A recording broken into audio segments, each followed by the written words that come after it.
It's 9:30. Okay. We'll start, inshallah. Bismillahirrahmanirrahim. Alhamdulillahi Rabbil Alameen. Wassalatu wassalamu ala ashrafil anbiya'i wal mursaleen wa ala alihi wa sahbihi ajma'in.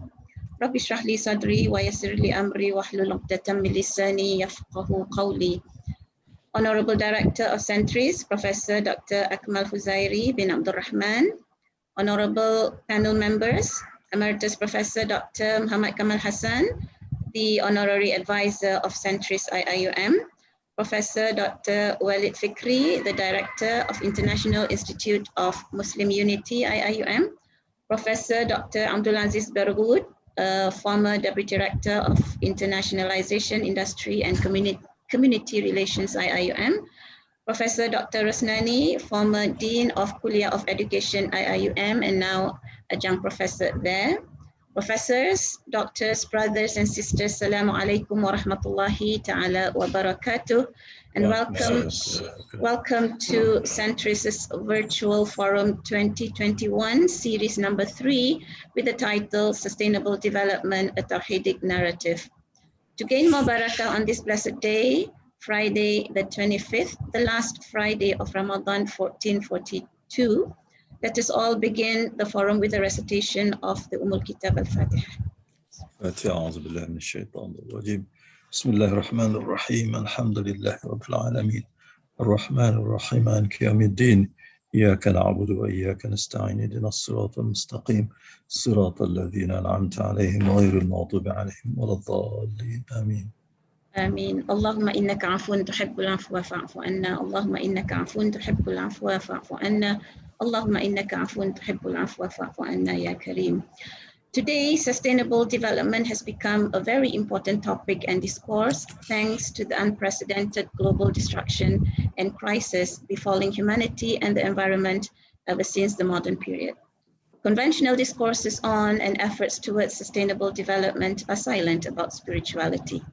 Spirituality here refers to matters pertaining to the existence of man and nature in relation to the Creator, the fundamental core of humanity that has long been sidelined, to the detriment of mankind,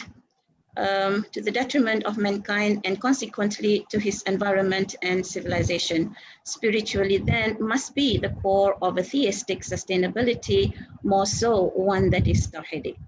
Centuries feels the obligation to arrange for a series of forums to address the issues above by inviting several key figures as panel members.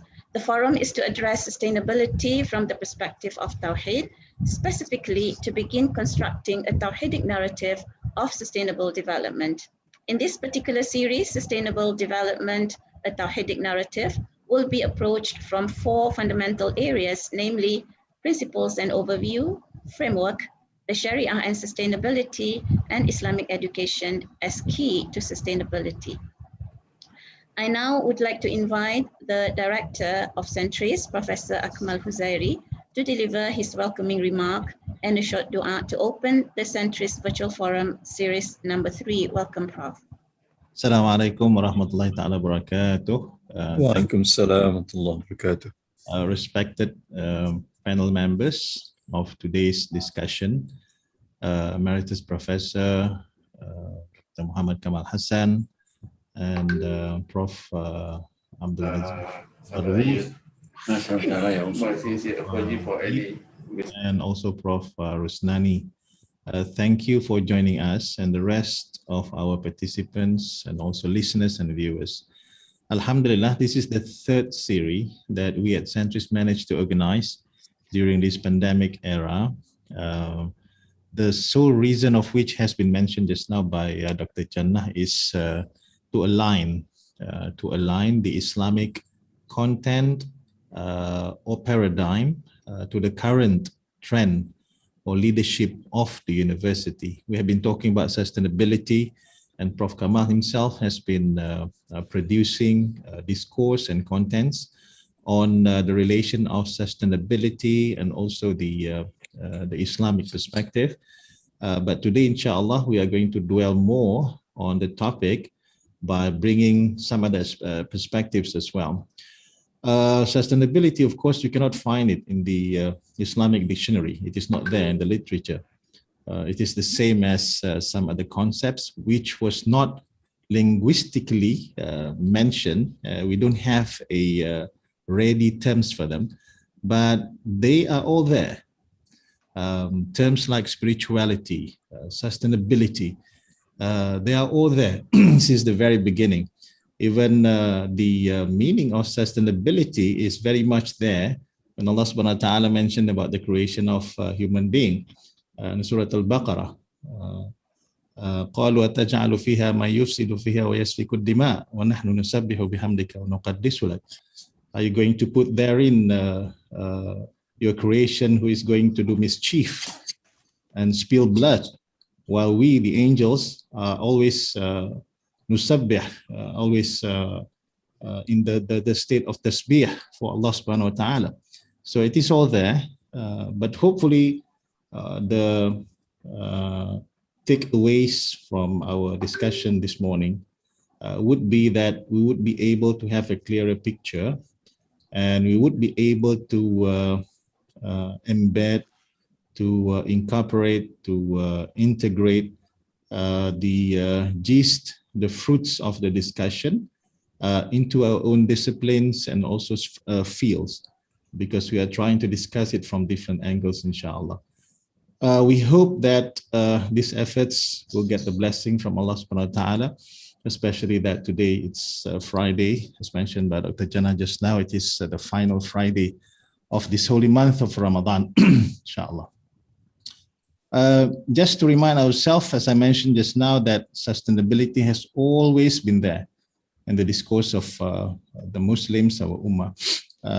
Want to share with you just a part of the sermon of Khalifa Abu Bakr as-Siddiq when he launched the army of Usamah bin Zayd to the borders of Syria and Rome. I'm quoting.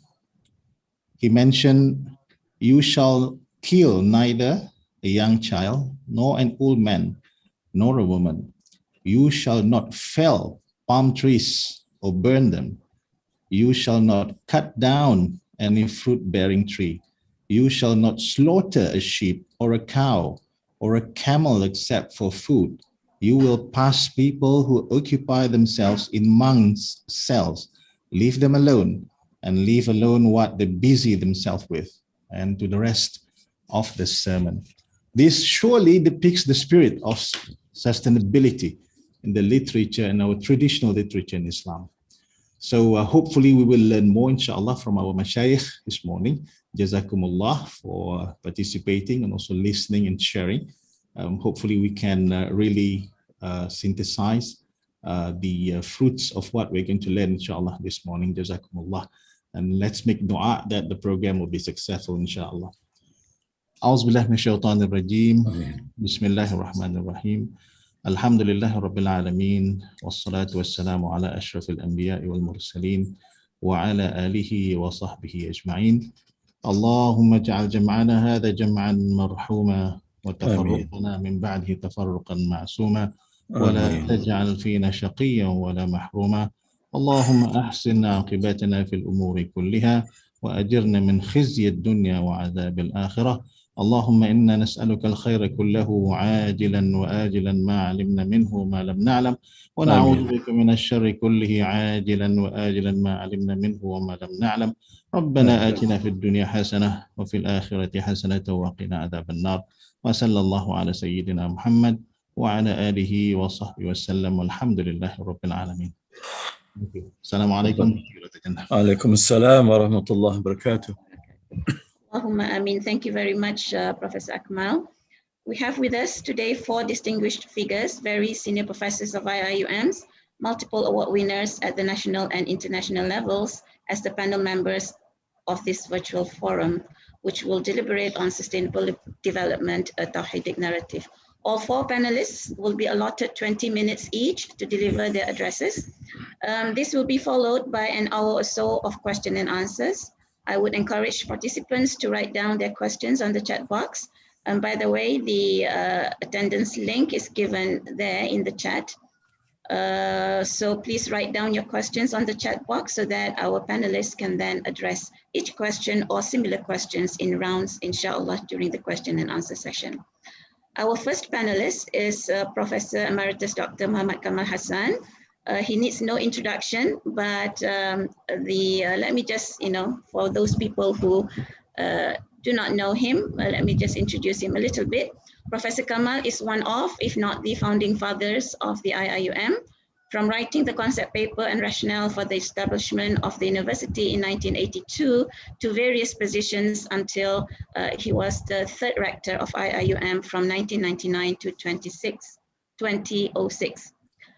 Professor Kamal retired from IIUM in 2017, yet he remains active, very active, I might say, even in his retirement years. He is currently a volunteer consultant for, among others, ILIM, i.e. the Institute of Islamic Trainings Malaysia, LEPAI, the Islamic Religious Education Coordination and Advisory Board, and most importantly, the honorary advisor for the Center for Islamization Centris, IIUM. The areas of his interest are integrated and holistic education, Islamicization of human knowledge and institutions, and the moral and spiritual development and education of human beings from Islamic perspective. Among his latest publications is Spirituality and Sustainable Development Goals in the book Spirituality and Sustainability, The Experiences of the IIUM, published in 2020. I would like now to invite Professor Emeritus Kamal Hassan to deliver his speech on the principles and overview of sustainable development from a Tawhidic narrative. Welcome, Prof. Assalamu alaikum wa rahmatullahi wa barakatuh. Alaikum assalam wa rahmatullahi wa barakatuh. Bismillah ar-Rahman ar-Rahim. Alhamdulillahi Rabbil Alameen. والصلاة والسلام على أشرف الأنبياء والمرسلين سيدنا محمد وعلى آله وصحبه أجمعين سبحانك لا علم لنا إلا ما علمتنا إنك أنت العليم الحكيم ولا حول ولا قوة إلا بالله العلي العظيم. Dr. Nurjanna, my distinguished fellow panelists, in the person of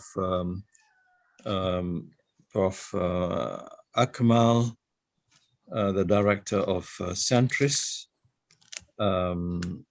Professor Dr. Abdulaziz Barghout, Professor Rosnani, and Professor Walid. It gives me a great pleasure indeed to be invited to participate in this panel for Centris Virtual Forum of 2021, series number 3. I am honored indeed to be invited to present my views in this topic on sustainable development, a Tawhidic narrative. Ladies and gentlemen, the title of my paper is Sustainable Development and Implications from the Comprehensive Spiritual Perspective of the Religion of Tawheed. I would like to start by first looking briefly at the current situation of SDGs, particularly the impact of COVID-19.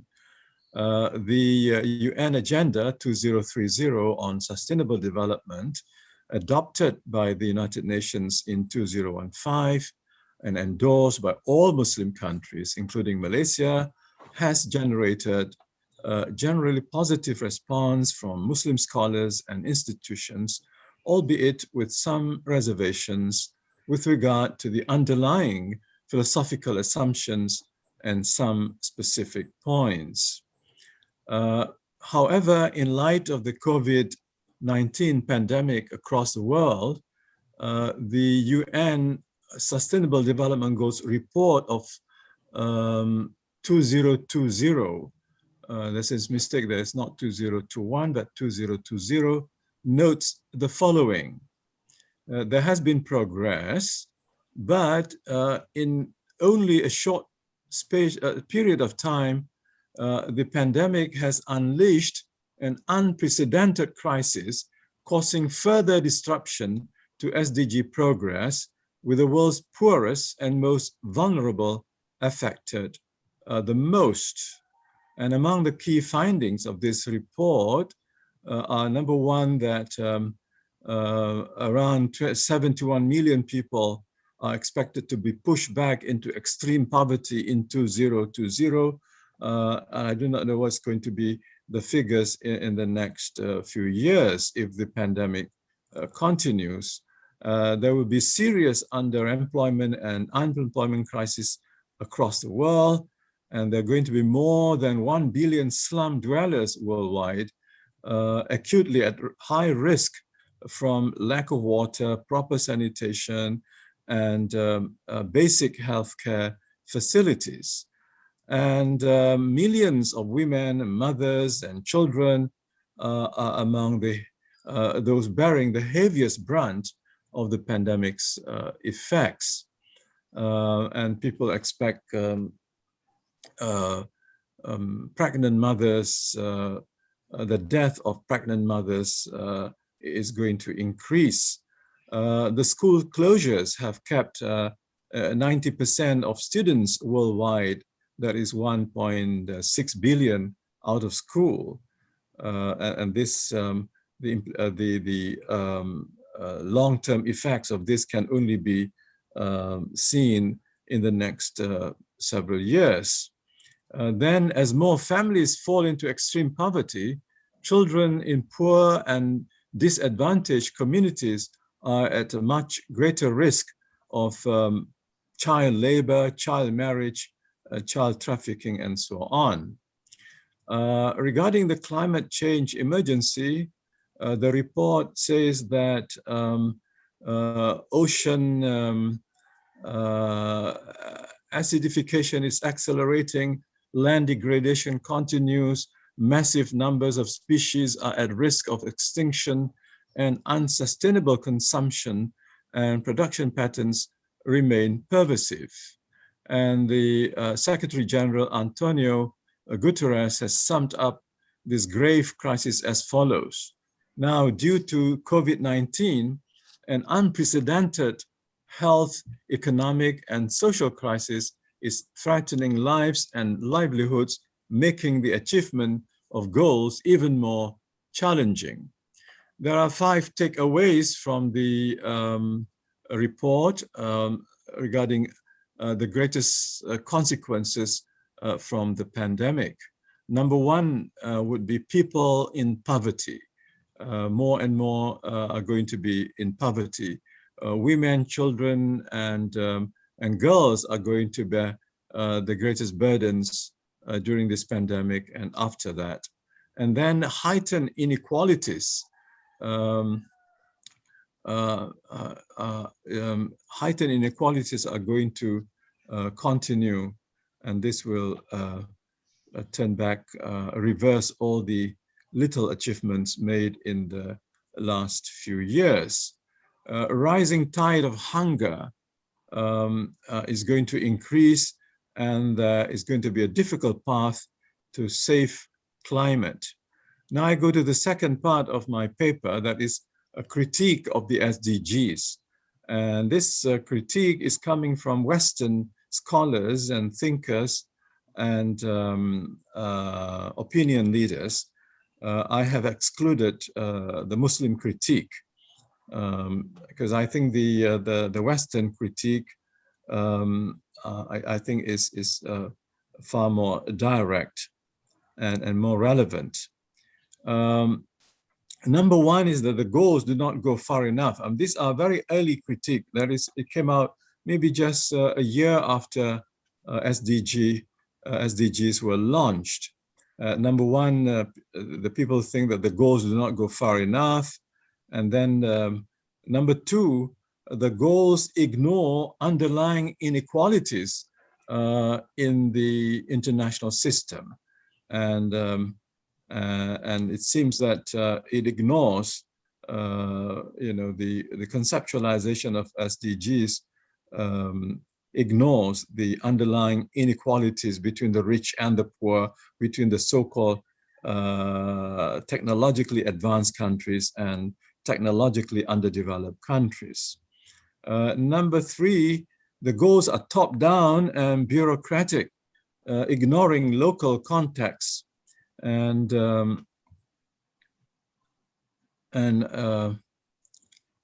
number 4, the goals are the SDGs are wishes, not goals, because the goals are not binding, countries are not penalized for not acting, and it's not clear who are going to implement them in all the countries. Besides, they do not hold the most powerful people to account for their actions.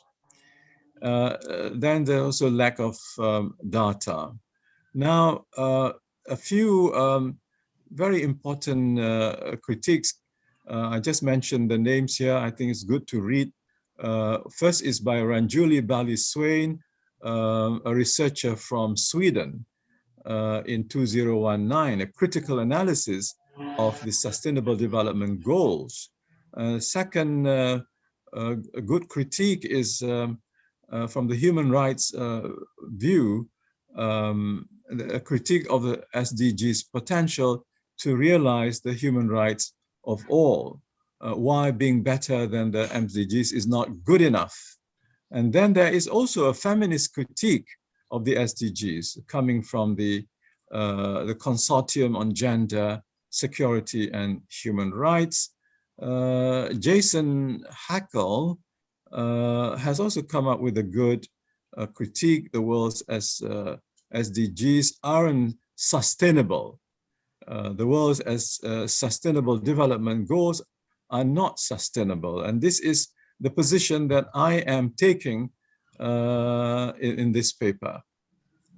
And then in Nature, there is a good article on time to revise the SDGs, a very critical view of the state of affairs in SDGs in the editorial of Nature on the 14th of July, 2020. Nigel Howard, a sustainable consultant, principal of Clarity Environment in Sydney, a private organization, points out the following major problems of SDGs. Number 1, the Asia-Pacific region is failing to meet almost 2/3 of the targets. Number 2, there is a collective failure on climate change and biodiversity in the SDGs. And number 3, failure to acknowledge the exploitation of the developing world by the developed world. I think this is a very, very important critique coming from an Australian intellectual and thinker. And number 4, the goals are wide-ranging and riddled with contradictions. And number 5, the goals are not prioritized. And to him, this is probably the most critical problem with the SDGs. Okay, so then I go to number 3, spirituality in human, environmental, and socio-economic development perspective from the worldview of Tawhid. Deviating from the dominant secular paradigm of the existing SDGs, the Quranic principles, together with the maqasid al-sharia, or objectives of divine way or divine law, not only constitute a paradigm shift from mainstream conceptualization and methodology of sustainable development, but also produce an alternative set of motivations, aspirations, and goals of holistic development efforts. This value framework is grounded in faith and conviction, and iman and yaqeen of the existence, of the sovereignty and will of the owner of humanity, nature, and cosmos, the creator, sustainer of all that exists, and also faith and conviction in life hereafter with its awesome day of reckoning. To be sure, science, technology, professional knowledge, skills and wisdom, intellectual and rational means are all necessary tools to be employed by Muslim societies and nations in order to construct the most appropriate systems, methods, and institutions to meet the SDGs and to propel Muslim technological ingenuity, innovation, and creativity, which the Muslim civilization had demonstrated for about 1,000 years during the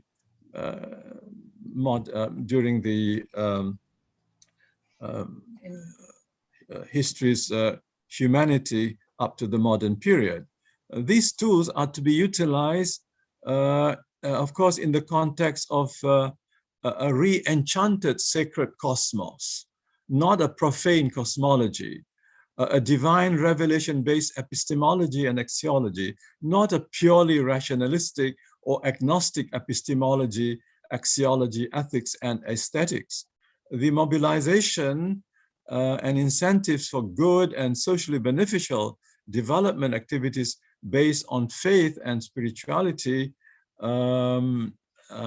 as well as the conviction that there is going to be a physical end of the cosmos to herald a new life of everlasting joy or everlasting misery, depending on the moral spiritual quality of one's actions in this earthly existence, are certainly not the same as the conventional sources of motivation, mobilization for social beneficial activities.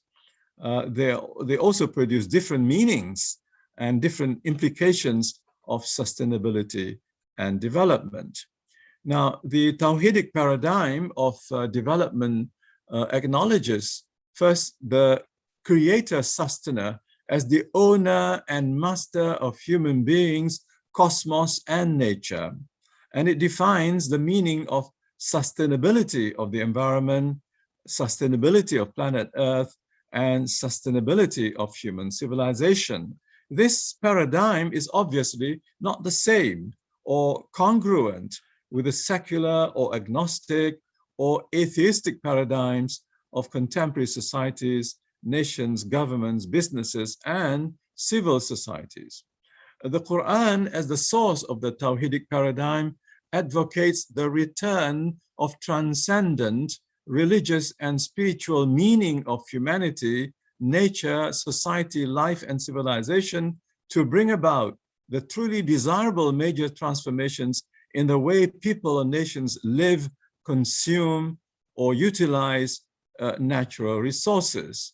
It is apparent that much of the mainstream thinking and socio-political and socio-economic construction of global development narrative since the last 50 years have been molded in the post-colonial environment of secular modernity and an intellectual milieu that has lost the dimension of transcendence, a trait that is inherited from the era of European enlightenment to this day.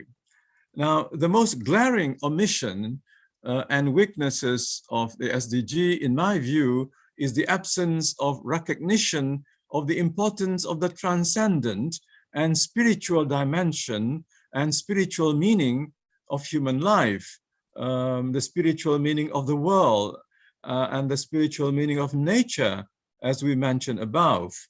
We believe that the acknowledgement of spirituality and religious values in sustainable development should be made the philosophical or metaphysical foundation of SDGs. And this point, I have made it very clear in our book on spirituality and SDGs. In our view, different religious or faith communities should be allowed to define the meaning of spirituality or the religious dimensions of sustainable development in accordance with their religious beliefs or worldviews, or even if they do not have religious beliefs. I think many agnostic and atheistic individuals in the West, in America, and in Europe would still talk about the importance of spirituality, but a spirituality that is removed from any organized religion or religion in general. So in other words, spirituality is you might say, universally acknowledged as something very important. But the SDG, unfortunately, the UN 2030 agenda has not addressed the important factor of spirituality in human civilization. Now, viewing and analyzing the unprecedented crisis and the seriousness of the peril the world and the whole planet Earth since the beginning of the 20th century, from the worldview of the Quran, Muslim thinkers and intellectuals have been arguing and advocating for a fundamental re-examination of the secular, humanistic, agnostic, materialistic, naturalistic, mechanistic, utilitarian, or capitalistic worldviews or socialist worldviews, which underpin the dominant ideologies of development in progress in several parts of the world. The increase in the number and magnitude of several economic, financial, and corporate scandals have shaken many people's confidence in the sustainability of the dominant neoliberal economic and financial systems of the North in the last few decades. The economists, environmentalists, natural scientists, technologists, engineers, social scientists, and political leaders will continue to search for the right solutions according to their own expertise or specializations. But as long as they do not address the more fundamental questions of the relationship of human beings, nature, and the whole cosmos with the existence of the supreme being or the transcendent dimension of life, their solutions will not be sustainable in the long run. Their solutions, I believe, would lead mankind only to the cure of the symptoms, if at all there's going to be a cure. Still, it's going to be a cure of the symptoms, not of the ultimate cause of the grave crisis, which is that modern humanity exists and behaves in the world as though there is no creator, no owner, no sustainer, no provider, no ruler, and no judge, whereas it is he who has laid down the principles, norms, and values to be followed by his servants in their relations with the world, nature, and the resources, and also with their fellow human beings. Now, in the face of grave global economic, environmental, and social crises, they believe the only way out for all humanity is this global agenda of SDGs, which, of course,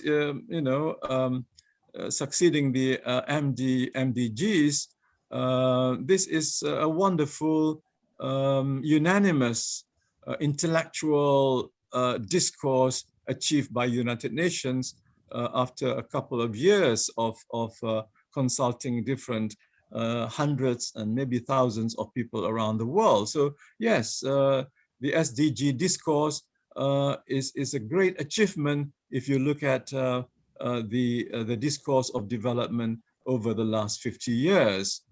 All right, but now when we look to the, sorry. Yes, Prof. Kamal, your time is almost up, about 3 minutes left.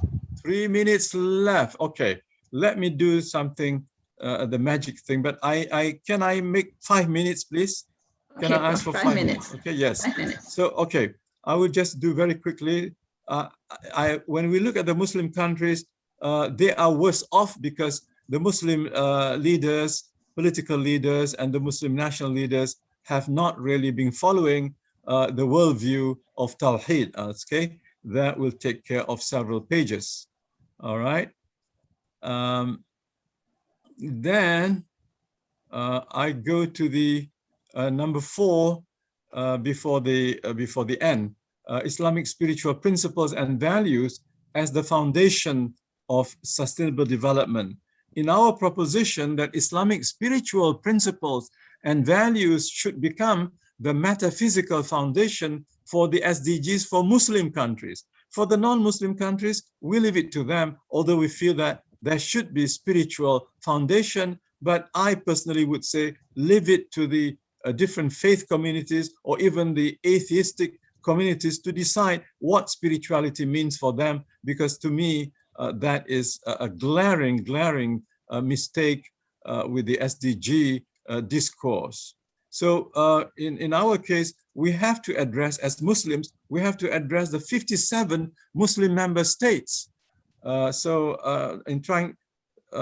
not try to preach to the non-Muslim countries. Let's try to put our house in order first. And I think OIC is in a very bad shape. All right. So now I will skip all that about the importance of the hereafter and the implication of Tawhid, and then how all this, if we have Islamic spirituality as a metaphysical foundation, then we are actually restoring the sacred dimension in nature, in human beings, and also we are restoring the spiritual essence and nature of human beings as servants of God and also vicegerents. We are also restoring the doctrine of the hereafter, resurrection, accounting, and then we are restoring the unity, brotherhood, and oneness of mankind. One God, one humanity, and one future as creatures of the same God. We are restoring the balance between the spiritual and material dimensions. We are also restoring the divine purpose of human history. We are restoring the function of planet Earth as a transient abode, and our existence in it is to as a moment to be tried and tested by God. And then we restore also the connectivity of the soul and the heart and the intellect to the creator sustainer. And then we are restoring also for the Muslim world, at least the vision of Ummatan Wasata, the community of the most just, the most excellent, and the most balanced between the two extremes of laxity and rigidity. Okay, and then, all right, now I come to, I am coming now to my number 5. Actually, number 5 is the second last. This is, now I come to the Islamic, my definition of sustainability for whatever it is worth, or I might say even 5 cents worth of my opinion here. In light of all that we have presented above regarding the worldview and paradigm of Tawheed, it is now possible and justifiable for us to offer a full definition and connotation of sustainable development. I hope one day our definition can reach UNESCO or UN, and I think this consists of 3 statements. Number 1, sustainable development is a holistic and multidimensional development effort that fulfills justly and ethically the needs of the present generation, the most fundamental and important need being the spiritual, without compromising the opportunities and abilities of future generations to meet their needs. I will skip the rest. Sustainability for an Islamic point of view means more than the ability to exist on earth as long as possible. Okay, then for development efforts to be truly sustainable, they have to be in conformity with the Sharia of the Creator Sustainer, including the 5, 6 or more maqasid al-Sharia. Then, okay, now the last thing. Dr. Nurjana, will you give me another 2 minutes? All right, 2 minutes, Prof. Okay, I try to finish this in 2 minutes. This is the parable of the secular SDG saga. Now, please pay attention to this, because this is just a parable. I am following the parable in Surah Al-Kahfi in the Quran, the parable of the two owners of the two gardens in the. So here I'm using that as also this SDG as a parable, the slaves in a great palace. It is the allegory of multi-ethnic slaves who have been living and enjoying the bounties available in a great and beautiful palace, which included luscious fruit and vegetable gardens belonging to a very generous and compassionate king. But the king chose not to make his presence known or visible to the multi-ethnic and multi-religious slaves in the palace, in order to test the behavior and conduct of the slaves, who, assuming that the palace did not have a living king or a resident owner, would either continue to behave as slaves or would soon transform into behaving the behavior of masters of the palace and the gardens in it. And of course, in today's world, the people of the world are masters of planet Earth. One day, all the slaves got together in the huge General Assembly Hall. This is equivalent for United Nations, to discuss the issue of the deterioration of the Great Palace infrastructure and the serious depletion of natural resources in the palace. Fearing that the safety and integrity of the palace and security of the food resources were going to end, they did not construct, they collectively decided to make plans to reconstruct the palace in order to strengthen it. And this is the SDGs. They came up with their grandiose plans for massive reconstruction of the great palace and the bounteous gardens with commendable and praiseworthy intentions, blah, blah, blah.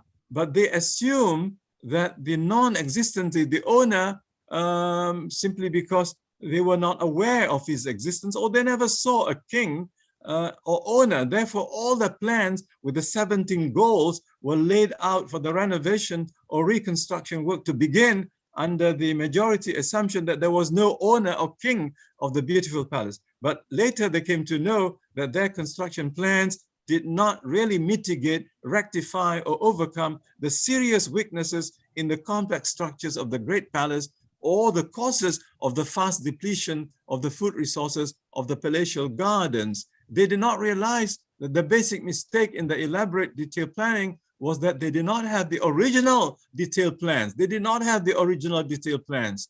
They did not go to the Quran or the Torah or the Injil or the Zabur or whatever. So they did not have the original drawings of the architect of the palace and so on. So without those plans, they were making massive reconstruction and regeneration plans on what they assumed to be the underlying problems in the structures of the palace. Despite the elaborate plans, there appeared to be telltale signs that the whole palace would collapse. And some of the slaves even predicted that it would collapse by 2050. This is what some of the Western thinkers are thinking. By 2050, Western civilization will collapse. Some of the slaves make preparations to leave the palace. Well, this is like Stephen Hawking and others looking for other planets to colonize.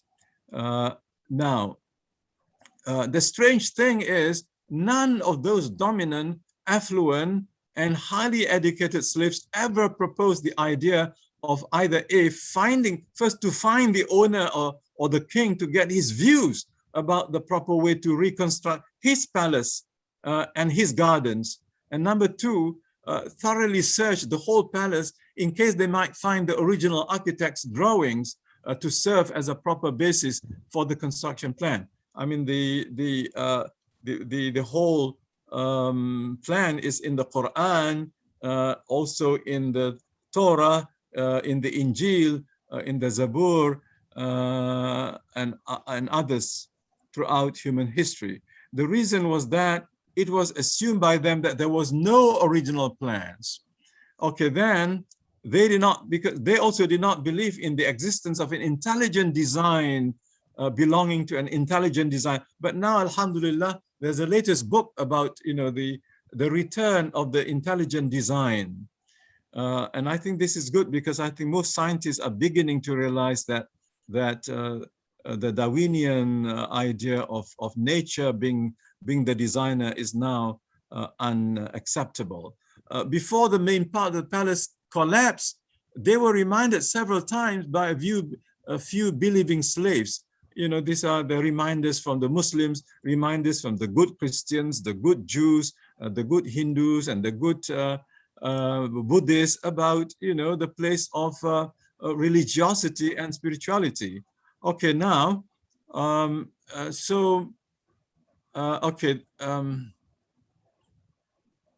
now, okay, I'm coming to the end now. The palace collapsed, yeah. Now, and the king who saw that, he wanted the surviving slaves, because there were some who managed to run away, escape, and some survived. Not everybody died. So the owner wanted the surviving slaves to repent and to revert back. You know, this is going back to ظهر الفساد في البر والبحر بما كسبت أيدي الناس ليذيقهم بعض الذي عملوا لعلهم يرجعون, so that they will return back to the original identity of slaves, not masters, not arbab, but ibad, who are generously accommodated with all the natural bounties in the splendid palace and gardens. The owner wanted them to know that if they wanted to change, maybe this is now referring to pandemic COVID-19 coming, you know, as a wake-up call to all these ignorant slaves. They wanted to change. If they wanted to change the structure of the accommodation, they should have the courtesy, the decency, and the civility of first finding the owner and then asking the permission of the owner of the palace to see the original architectural drawings before undertaking any reconstruction efforts. Last 4 lines. The lesson that the king wanted them to learn was that their pre-collapse attitudes, arrogant and unjust behaviors, the zulm and the fasad, and the shirk and the kufr and the ghafla and elaborate plans were unsustainable. Even if you call it sustainable development, they are all unsustainable because the palace had a transcendent dimension and reality, namely the invisible owner, whereas their plans ignored the transcendent reality. Hence, the inevitable happened end of the parable. Sorry for the extra time. Assalamu alaikum wa rahmatullahi wa barakatuh. Alaikum assalam wa rahmatullahi ta'ala wa barakatuh. Thank you very much, Prof, for such a captivating and loaded presentation. We are just sorry that the time doesn't allow you to really elaborate much, but we'll get back to you, inshallah, Prof. I would like to remind the participants to write down their questions in the chat box. Now, our second panelist is Professor Dr. Walid Fikri Faris. Prof. Walid is a professor in mechanical engineering in the Kuliah of Engineering, IIUM. He's an active researcher and has published hundreds of scientific journals and papers.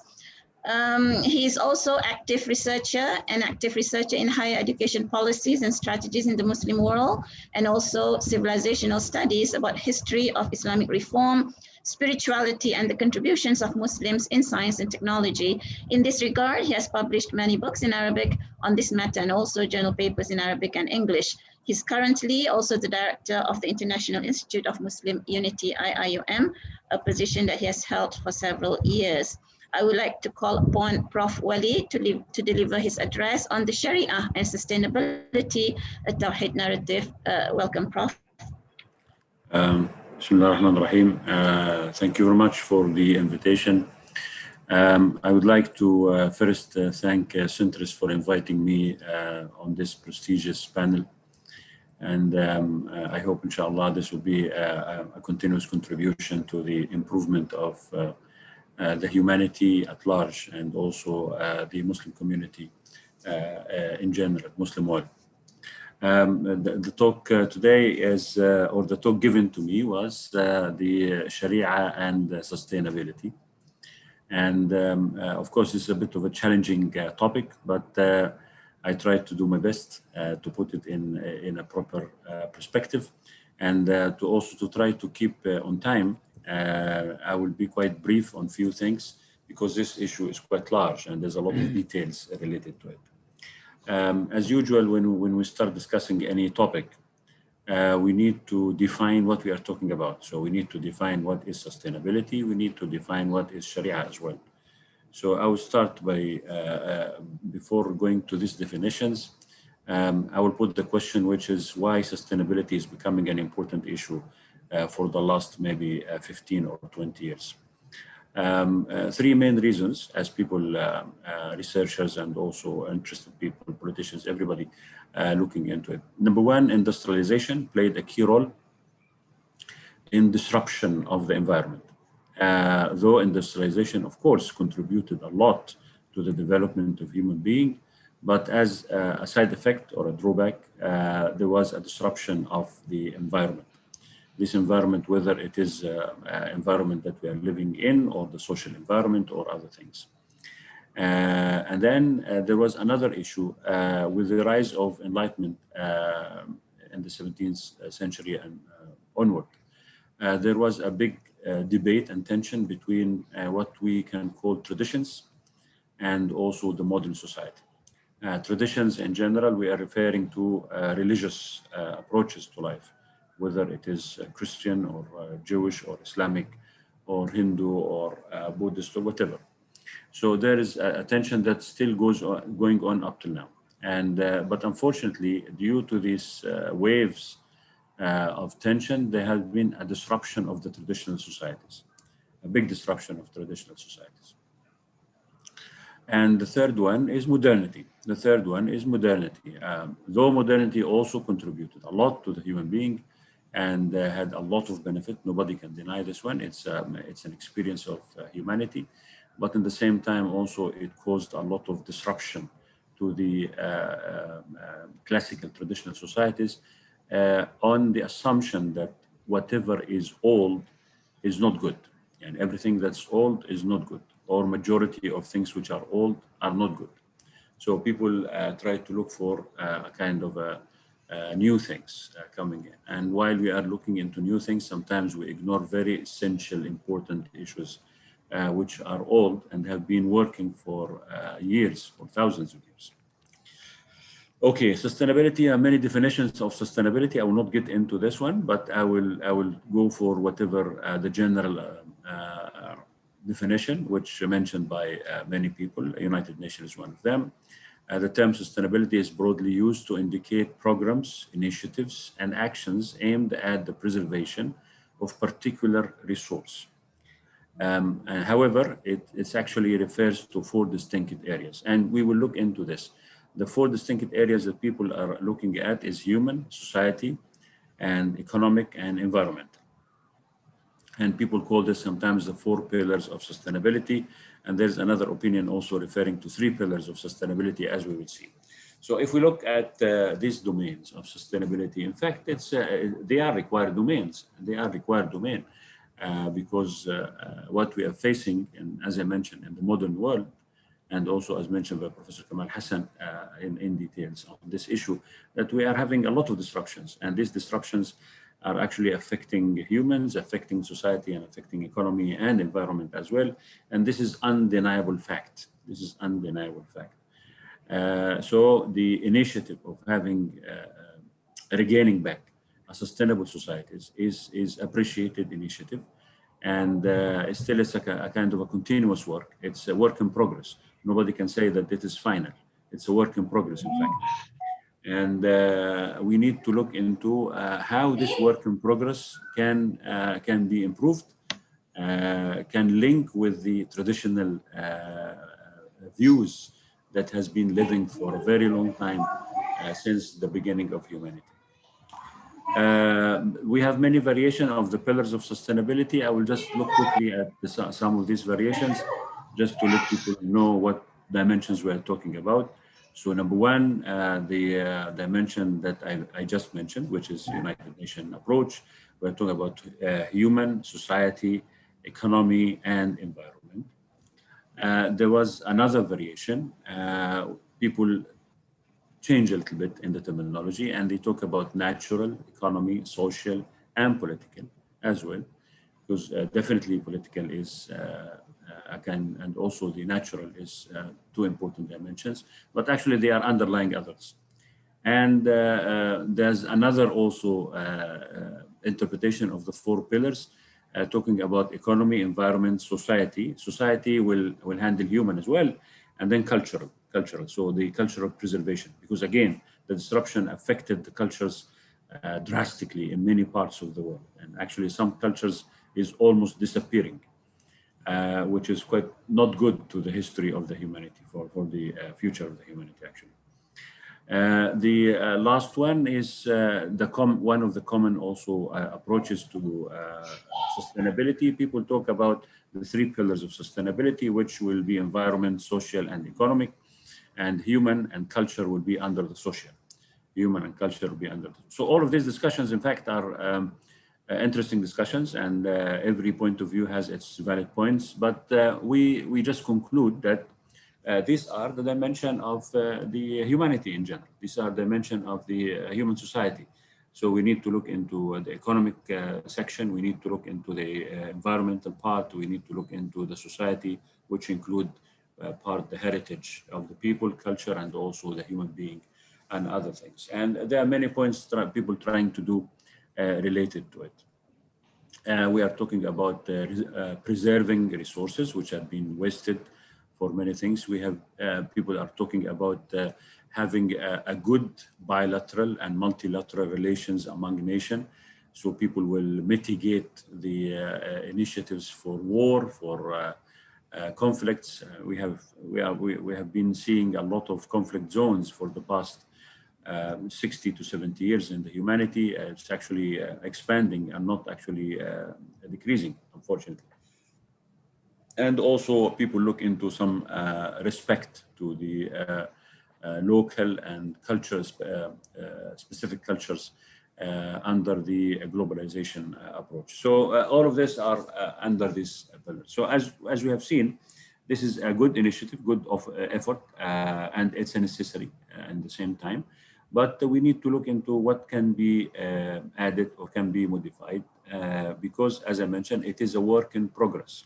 This is not final yet. This is not final yet. And my expectation, it will take a long time to be finalized. Now looking at Sharia. Sharia, unfortunately, one of the most misunderstood and misinterpreted term currently.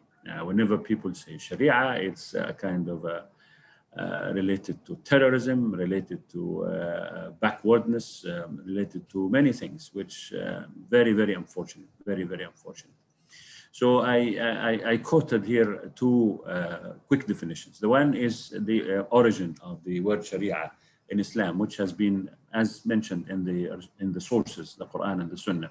So Sharia in Arabic means literally a path to water, a path to water. And in the religious term, it means a righteous path. It's a path, just a path. And it is a path to God. So anything that will equip you on your path to Allah or to God is Sharia, basically, is Sharia.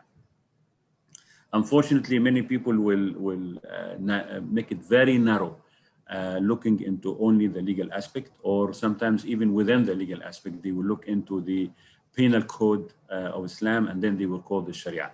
And this has never been the definition of Sharia, has never been the definition of Sharia, as in the classical books of Islam. Interestingly, Oxford defined Sharia in a very nice and wide description. And they said Islamic canonical law based on the teachings of the Quran and the tradition of Muhammad sallallahu alaihi wasallam, prescribing both religious and secular duties. Of course, they are referring to secular duties, which are not some things which are not related to worshipping acts. So it means how to manage your life, how to manage. So this is what they call by secular duties, and sometimes retributive penalties for law breaking.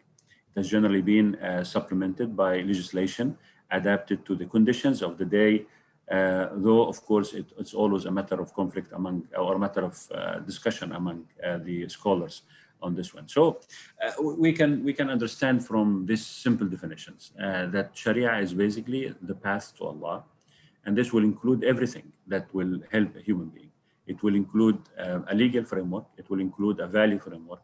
It will include also a spiritual framework, that everything that will equip Muslims to the way to Allah is actually called Sharia. And this is the original definition of Sharia, not unfortunately the current misunderstood and narrow definition of Sharia. Sharia scholars have mentioned a few things related to Sharia. It's commonly known as maqasid Sharia, but I would rather call them dimensions of Sharia. I would rather call them the dimensions of Sharia, because this might be a better expression, for the modern narration.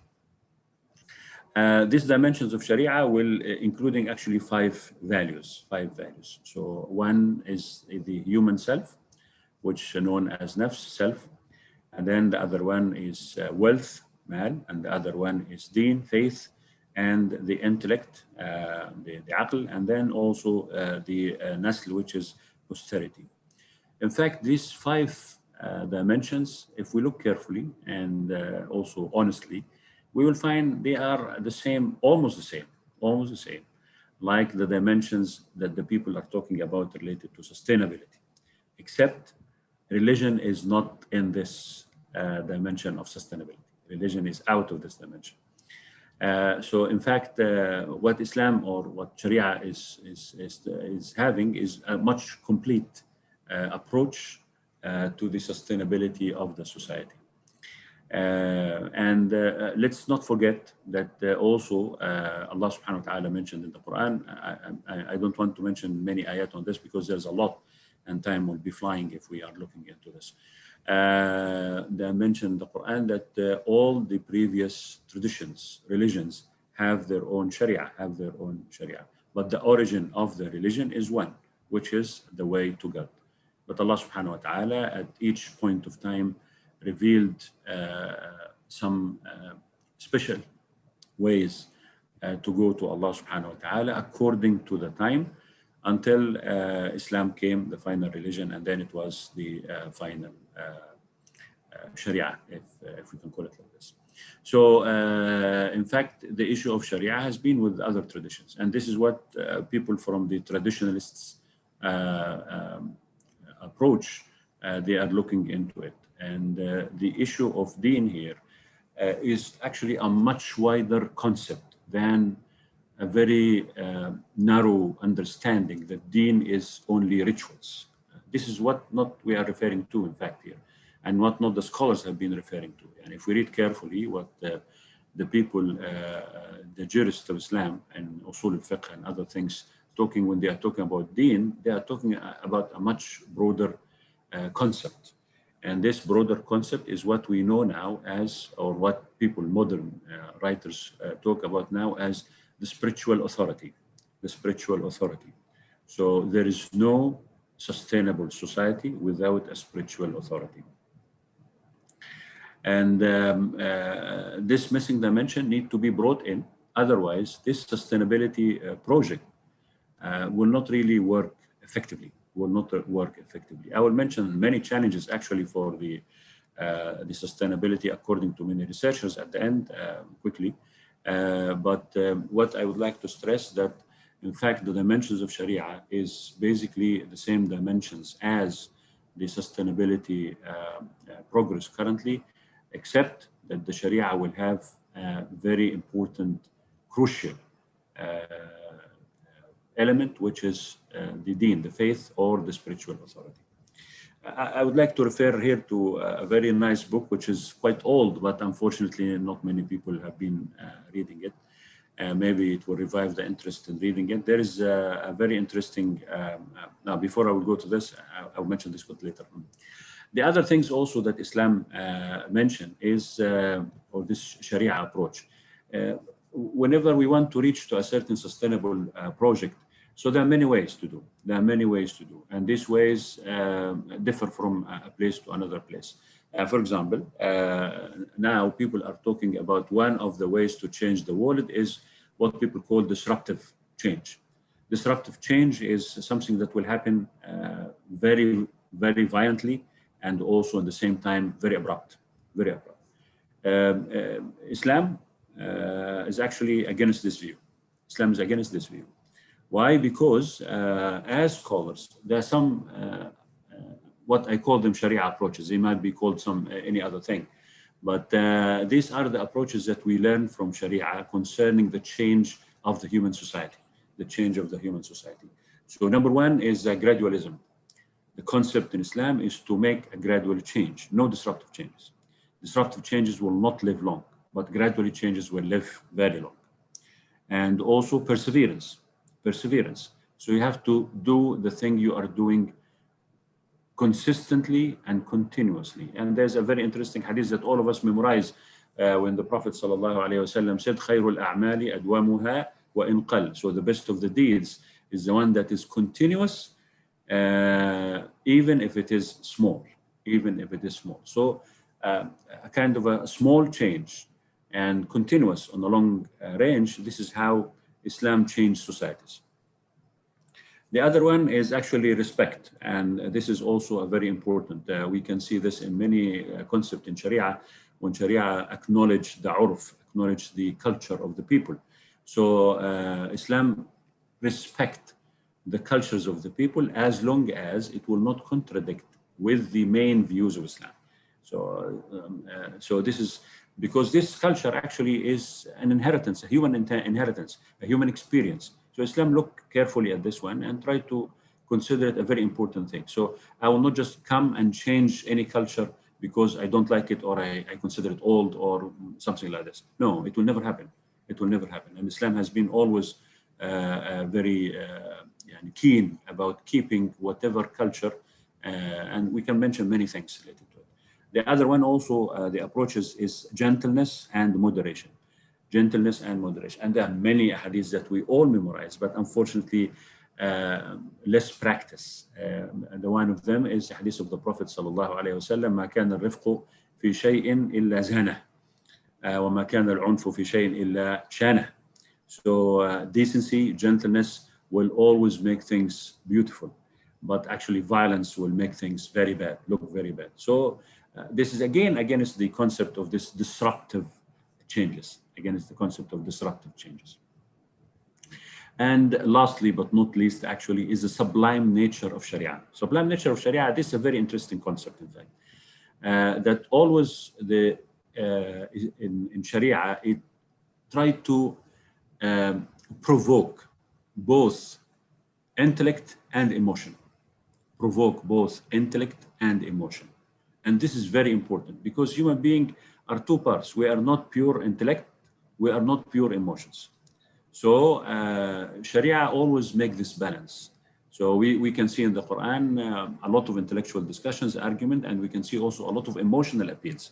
So it's a kind of a combination that will make the approach to change the human society a holistic approach, which is unfortunately also not currently in the modern approaches to many things, including sustainability. So this approaches to change, and approaches to keep the society blessed, as far as I understand, they are actually doesn't exist in the current concept of sustainability, doesn't exist, and need to be introduced. And also we need to look carefully at what many scholars are promoting is this disruptive change, which is actually very dangerous to society. And we have been seeing a lot of problematic issues related to this. For this part, I will conclude with two statements from a very well-known, but actually now less known philosopher, Muslim philosopher, René Guénon. René Guénon has a very interesting book, small book, and I think we might create a bit of an interest in rereading this book again. The book name is Spiritual Authority and Temporal Power. Spiritual Authority and Temporal Power. This book, in my opinion, is actually looking into the key issue of the problems of the modern world. I'm quoting him two quotes from this book. One is, when human actions are divorced from a principle, they degenerate into agitations as unprofitable as trivial. So the main issue, whatever we do, yes, we try to seek to sustain the societies. Yes, we try to seek to have better life for human being. Yes, we try to seek to look into many things. But in the same time, and I think this was mentioned also by Prof. Kamal clearly, and there's a lot of statistics. I didn't want to load the presentation with these statistics. We are talking about the mitigation of poverty, but poverty is increasing drastically in the world. And this is very worrying. This is very worrying. We are looking into keeping the family. People try to maintain and sustain the family, but now we can see the statistics. Families are disruptive all over the world, in many places, in the Muslim world and in the others also, the same thing. So basically, we are going against what we want to do. We are going against what we want to do because there's no principle. Simply, there is no principle, the missing factor. The second quote also for René Guénon is, the most conspicuous features of modern times are a craving for ceaseless agitation, continuous change, ever increasing speed, like that which events follow upon each other. And this is, we are talking about this, the modern time, the features of the modern time, a continuous agitation, continuous change, and accelerating change, very highly accelerating change. Human being cannot cope with it. Human being cannot cope with it. And this is why many societies are disruptive. And many societies are collapsing, in fact. So we need to relook into this. And we need to bring back the spiritual authority, or in the context of Sharia is the wide concept of faith into the sustainability issues. I will conclude with quick few slides. Just I will not talk about the slides. I will talk about the items. This is many researchers have been talking about the challenges for sustainability. And these challenges need to be addressed. Number one, economic, trade, and financial barriers. Now we are talking about the rich people are getting richer. There we can see this one, and the poor people are getting poorer. So we are going against the sustainable societies. We are going against our own concept, and this needs to be addressed. This needs to be, and there's a lot of work need to be done here. The other one is innovation barriers. And some places innovation is welcome. Some places innovation is suppressed, and even innovation is stolen from other people. And this is based on bias, sometimes based on many problematic issues. So this one need also to be addressed because otherwise there's no sustainability in many societies, especially third world societies and others. Social barriers, yeah, we do have a lot of things. We do have a lot of problems with the social barriers that will make the sustainability very challenging. So we need to introduce many new concepts, and at the same time also we need to be, which is, as I mentioned, what Islam is actually effectively introducing. We need to be harmonious with the tradition of the society to introduce changes that are essential, that important to help the society to be sustained without actually throwing away all the human experience and the tradition of the people. This is something need to be addressed very carefully. And then, of course, there's a lot of political barriers. This one is known. I think Prof. Kamal mentioned it, and many other people will mention it. The need for leadership, the need for better vision, the need for also less self-interest. There are many things need to be addressed in this issue all over the world, And one also of the greatest challenges of sustainability is poor monitoring and evaluation system. We talk about sustainability, but nobody monitor anything.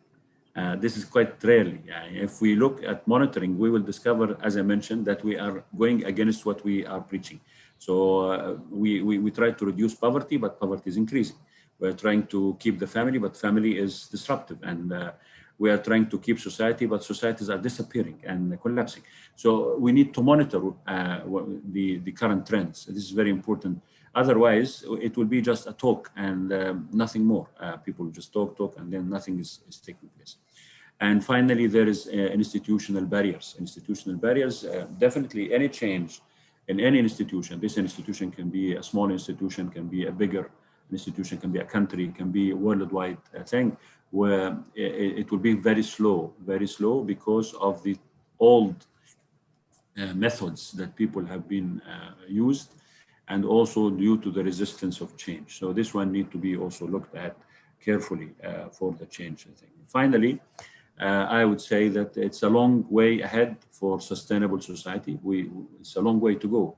We are not close. There's a long way to go, and it will need a lot of work. And we understand there are many challenges, but at the same time, this creates a lot of opportunities to serve humanity. And in my opinion, and opinion of many people, Islam can contribute a lot to this. And it's good to look into what Islam is introducing, because it will be for the benefit of the humankind at large. It's not only for the Muslim believers. It's all for because this religion has been addressing the humanity at large. So I think we need to look carefully into this and try to introduce things which are useful to everybody. Thank you very much. I hope I did not exceed my time, Dr. Jannah, to some extent. Thank you very much, Prof. Walid, for your enlightening and nicely complementing the first presentation by Prof. Kamal. MashaAllah, thank you very much. I would like to remind participants to write down whatever questions that you have in the chat box. So now we go to our next panelist, Professor Dr. Abdulaziz Bergoud. Professor Abdulaziz is the Professor of Islamic Studies and Civilization in the Faculty of Revealed Knowledge and Human Sciences, IIUM. In the 20 years he has been serving IIUM, Prof. Bergoud has had several academic and administrative positions, including the Deputy Rector of Internationalization and Global Network, IIUM. He has taught different subjects, including Islamization of knowledge, creative thinking, Islamic civilization, Islamic worldview, knowledge and civilization, critical studies of philosophy in Islam, and methods of human sciences. He has authored many books and articles, hundreds of them. Among his recent work is Civilizational Development and Sustainability, a Maqasidic approach in spirituality and sustainability, the experiences of the IIUM 2020. Currently, he is a member of the Board of Directors of the Center for Higher Education and Scientific Research Ethics, ISESCO, in collaboration with Amir Naif University, Amir Naif, I think that is, University, and an advisor to the Organization of Islamic Cooperation, OIC, on cultural, social, and family matters. Please welcome Prof. Abdulaziz Bergoud with his topic, The Framework for Sustainable Development, a Tawhidic Narrative. Prof. Abdulaziz. Yeah, Assalamu alaikum wa rahmatullahi ta'ala wa barakatuh. Thank you, Dr. Jannah, for the introduction, and I'm very happy to be invited in this very important forum, and also very happy to be with these great scholars, Prof. Kamal, Prof. Walid, and Prof. Rusnani. I think we have learned a lot from what has already been mentioned by our learned scholars. Brothers and sisters, just to complement what has been already elaborated by our professors, I would like to address this issue of sustainable development from an Islamic perspective. I'd like to look at it from maybe, as Dr. Noor Jannah mentioned, from the perspective of developing a framework for sustainable development from an Islamic perspective, which is a very difficult task to do, which is something very complex.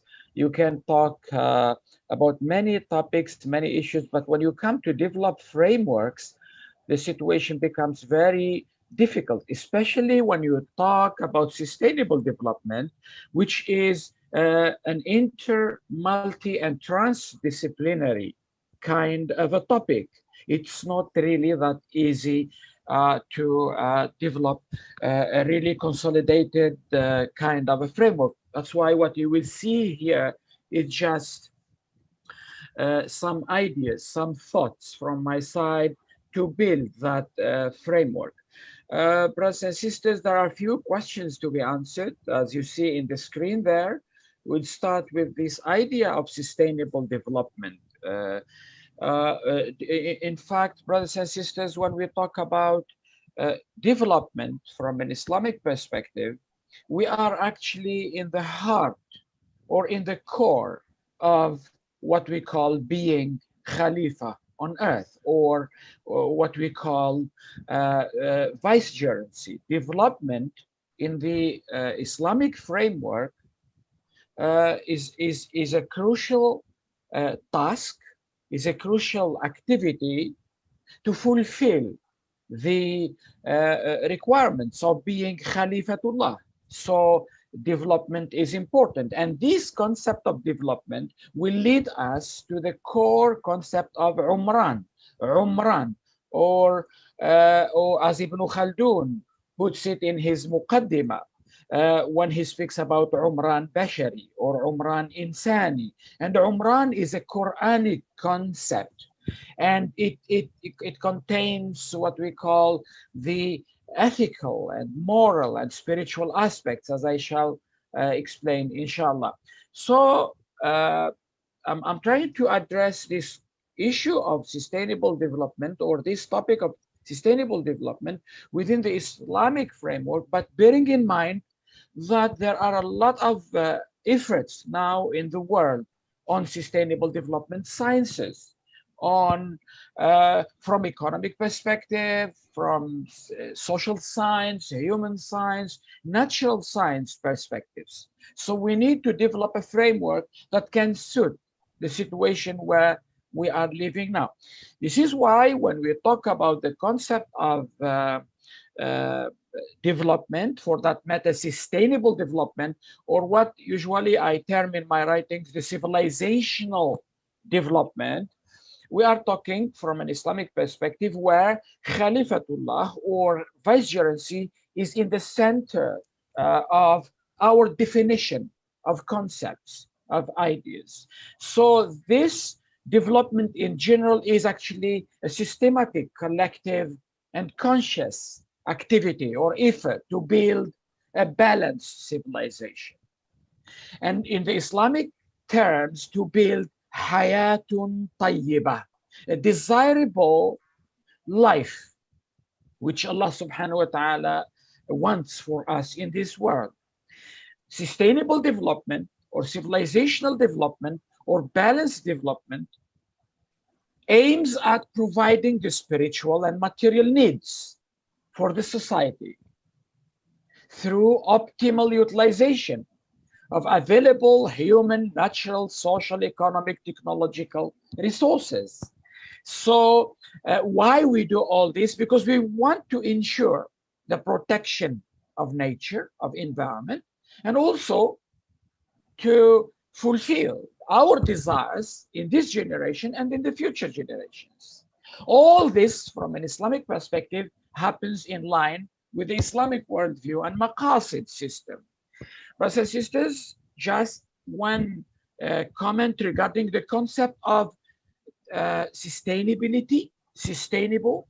In the Arabic literature, in the Islamic literature, yes, you don't have in the Quran a concept called istidama.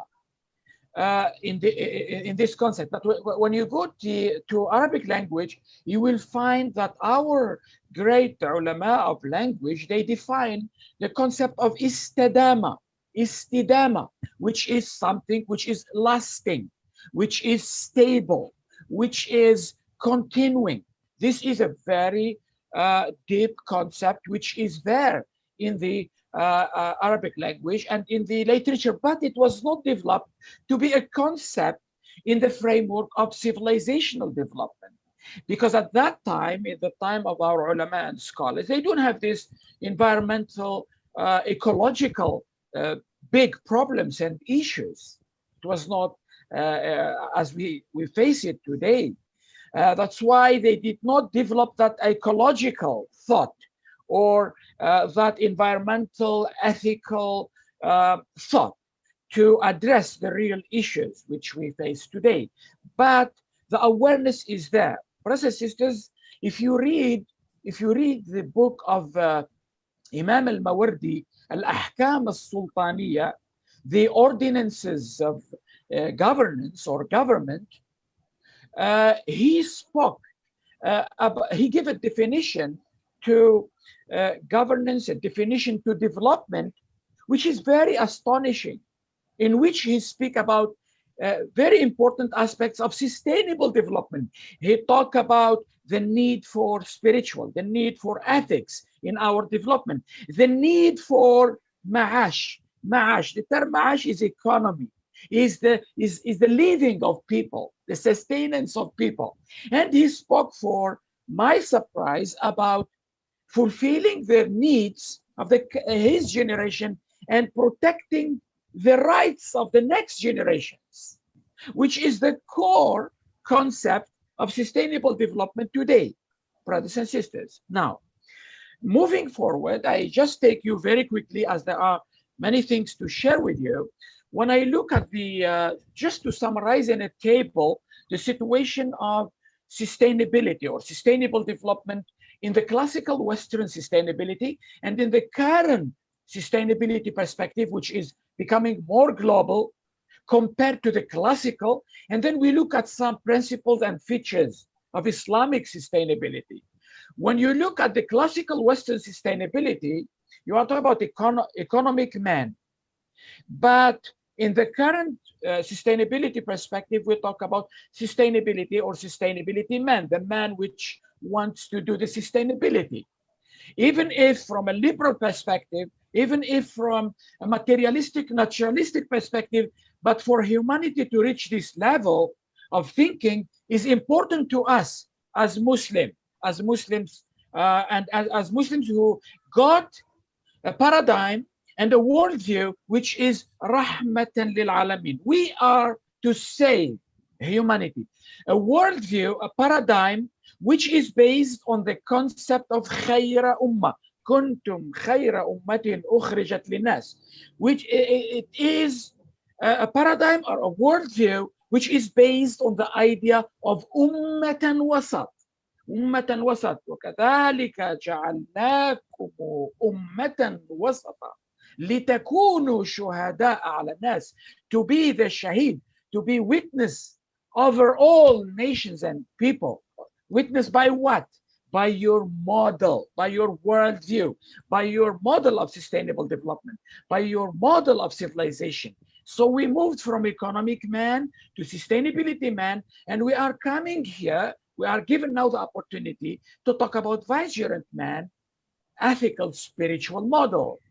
You have the materialistic equity and equality within the positivistic materialistic worldview. Now we are talking in this sustainable development model about equity, equality, justice, cooperation, peace. I know it is from a liberal perspective, but the fact that these words are coming to the fore and they become the business of 193 countries in the world is very important for the Ummah, which is having the mission of what we call khilafa or istikhlaf on earth or i'mar. Now, in our case, we are talking about the ethical, spiritual equity, equality, justice, freedom, responsibility.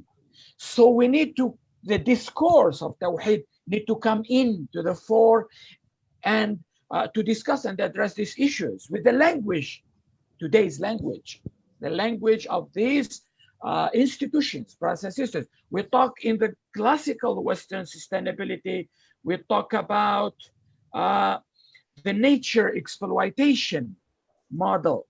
Now they are talking about rationalization and optimization of natural resources, a good development. But we need to talk about nature, environment, taskhir, model. That's where our discourse comes in. They talk before about environment corruption orientation. They corrupt the environment, as Professor Kamal mentioned. But now, respect of natural habitat, environment, with new frames of environmental ethics, environmental education, value-based environment, all these terms and dictionary is very important.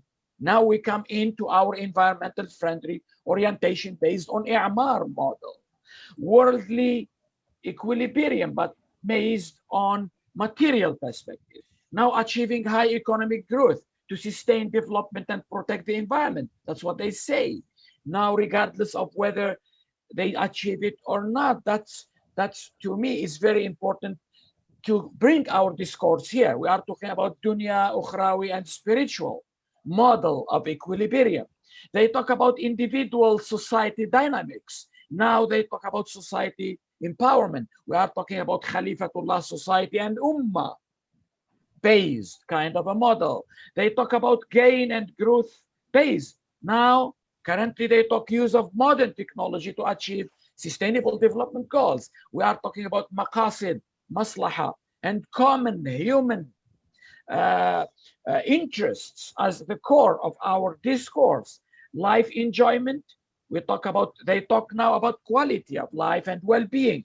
We talk about hayatun tayyiba based worldview. So brothers and sisters, just to move forward, as there are many things to tell you. Now, this is how I look at the framework of sustainable development from an Islamic perspective. There are five crucial concepts: the concept of God, the concept of civilization, the concept of man, and the concept of universe, and the concept of life. Our discourse of development and sustainability should not miss any of these aspects. One of the big problems of the current models and the previous models is the reductionist approach. When they reduce the phenomena of life, the phenomena of development into certain parts or aspects of it. So we are talking about God, where spiritual development becomes the core of human life. And we talk about man, where civilizational development, which is Umran, becomes very crucial. We talk about universe, where the ecological development becomes wajib, becomes an obligation in Islam. It is part and parcel of ibadah to protect the universe and nature. So, brothers and sisters, so here, and life also, we are talking about life of people, life of animals, life of nature, life of everybody in this world. So this becomes one core pillar of Islamic development. In this context, we are talking about worldview is very crucial in any thinking about development. Umran insani, as Ibn Khaldun mentioned, and I talk about taskhir kauni. Taskhir is how Allah subhanahu wa ta'ala has prepared the whole universe and made mudallal, made ready for you to use it in all its aspects, but we destroyed, because of our worldview, we destroyed the nature. Now, and also we talk about hayatun tayyiba. That's where our sustainable development and model revolve. Now, in this, we are talking about balanced life, balanced human ecology, balanced economy, and we are talking about balanced spirituality. Brothers and sisters, just some details here. For you just to see what I mean by man here. We are talking, when we talk about man from Islamic perspective, we are talking about individual, family, society, the ummah, as one of the core concepts which we miss in many of our discourse. This is the true and real unit of analysis of the ummah, not the state, not the civilization, not the family, not the individual. The ummah should become the core and the unit of analysis in our human science, in our social science, in order to introduce the ulum al-istikhlaf, the ulum al-umran, the ulum al-ummah. Now, we talk about the individual also in his spirit, ruh, which is from Allah subhanahu wa ta'ala, then nafs, then aql, then hawas, and then fitra. From here we build an epistemology of what we call development. Now, when we talk about the universe, brothers and sisters, I look at it from these 6 levels. The sign of Allah, the pattern, the laws and patterns which now natural science are discovering, the physical side, and the resources side, and the metaphysical side, and also the spiritual side of the universe. A lot of details can be given here. When I talk about religion here, we talk about belief system, worldview, maqasid, value system, knowledge system of Islam. المنهاج لكل منكم جعلنا شرعة ومنهاجا. Minhaj is very important. Then comes Sharia, then comes fiqh. When I talk about civilization here, which is al-Umran, we talk about the moral and material development, science and technology, industry. We talk about infrastructure. Industry here in the concept of Ibn Khaldun, he talks about sana'i' and hiraf, and he talks about competencies, malakat. Then we talk about social and cultural development. Now, the other important aspect which we are missing in our theorization and conceptualization of sustainable development is the issue of reality itself. We talk a lot about the concept, we conceptualize, we do. But the real world, the realm of tatbiq, of amal, is very crucial in developing our model, our framework. We can talk, we can criticize the models which are there, but what are the alternatives? What we are going to do, brothers and sisters, in all this complicated situation? Reality here, we talk about complexities, we talk about challenges, we talk about relations, interests of individuals, of companies, of multinational companies, their networks. All this is the real life, the real thing. So when we develop a discourse, we need to understand these things, brothers and sisters. Now, the core of our framework, brothers and sisters, of sustainable development centers around the concept of vicegerency, of Khalifatullah. And here, where we build a discourse which expands from individual to family, to society, to ummah, to the world. In this framework, brothers and sisters, of our worldview, the core values and principles are spelled here. And there are many others, but just for you to see, the most important one is our worldview, which is the relation with God, self, and others, and nature. Look at these concepts, brothers and sisters. Iman, amana, takrim, ta'lim, tazkiyah, istiqama, tarbiyah, taqwa, ihsan, al-adl, al-hurriya, al-musawat, al-ihtiram, al-umran, al-ibada, al-da'wah, al-ta'aruf, al-aman, al-salam, al-taqwa, al-manfa'a, المصلحة، البر، المعروف، الخير، الإنفاق، spending، التطهير، الزكاة، الوقف، الإصلاح، الصلاح، التوازن، وسطية، الرحمة، الحكمة، الإحسان، الفلاح. These are the core concepts and values that govern our definition or perspective of sustainable development. In this model, brothers and sisters, we are talking about the Maqasid Sharia in the core of the model, but this Maqasid Sharia is governed by this higher worldview. We should not just stick ourselves to the model of the Maqasid, which was developed within the Usul al-Fiqh and the Fiqhi model. We are talking about Umran model, where the Maqasid expand to the entire. We talk about human life, religions, we talk about education, about societies, about family, about wealth. And wealth, we can include the universe, nature, resources, brothers and sisters. So in this model, all these well-beings are very crucial. Spiritual well-being, moral well-being, cognitive, psychological, behavioral, physical, social, cultural, even aesthetic. Aesthetic and artistic well-being of a human is very important in our model, brothers and sisters. Now, let me use this metaphor of the iceberg. I call it sustainable development iceberg. And what you see today in the world, brothers and sisters, you see that what we see in sustainable development today is the actions, the initiatives, the policies, the plans, the management, the technology, the governing, the artificial intelligence, the measuring, the processes. But what is down there and which is important in our discourse is these three levels. Okay, the level one is the level of civilization, people, the honor, the concept of takrim. Inna karramna bani Adam, a very crucial concept in our model. Hayatun tayyiba is very important. Deep competencies, malakat, we have to learn the malakat of social science, human science, natural science. This is a must in our model of sustainable development.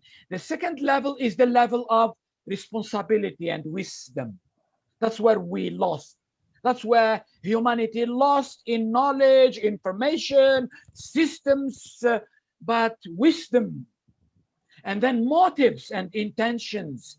Our the current economy is based on a worldview, and this worldview integrates or imparts motives and intentions to people. So all what you see today of destruction or economic imbalance or 20% rich and 80 poor or poverty, or all this happens because of motives and intentions. And this comes from the worldview. And if your worldview is naturalistic or materialistic or postmodernist, then you just expect this. It's just the idea of sabab wa natija. It's the illa and ma'lul. So the idea of relations is very important. The culture is very important in the discourse. And the deep level is actually the worldview, the objective and maqasid, the values and ethical, and the spirituality imperative. So talk about spirituality, ruhaniya, humanity, al-insaniya, and al-hadariya. So brothers and sisters, in our development here, in our model, yes. 3 more minutes. Okay, so this is the model, brothers and sisters, how we look at it. I just move very quickly. These are some of the core concepts which I mentioned before, but I put them in the form of like a process where you look at the vision, the mission, the means, the objective, and all this. You might see them later in the PowerPoint. This is how the model re-articulated. The term used istikhlaf sustainability model, where we have a lot of concepts. These are some of the definitions of this. What is it? Why we need it? Why all these things? I just move forward, brothers and sisters. I think you got my point here. Now, what I wanted to recommend here is that we need, this is the topic, this issue which we are discussing is a multi and transdisciplinary, interdisciplinary issue. That's why we need to enhance system thinking, civilizational approach, civilizational methodology. We need our students, our professors, our doctors.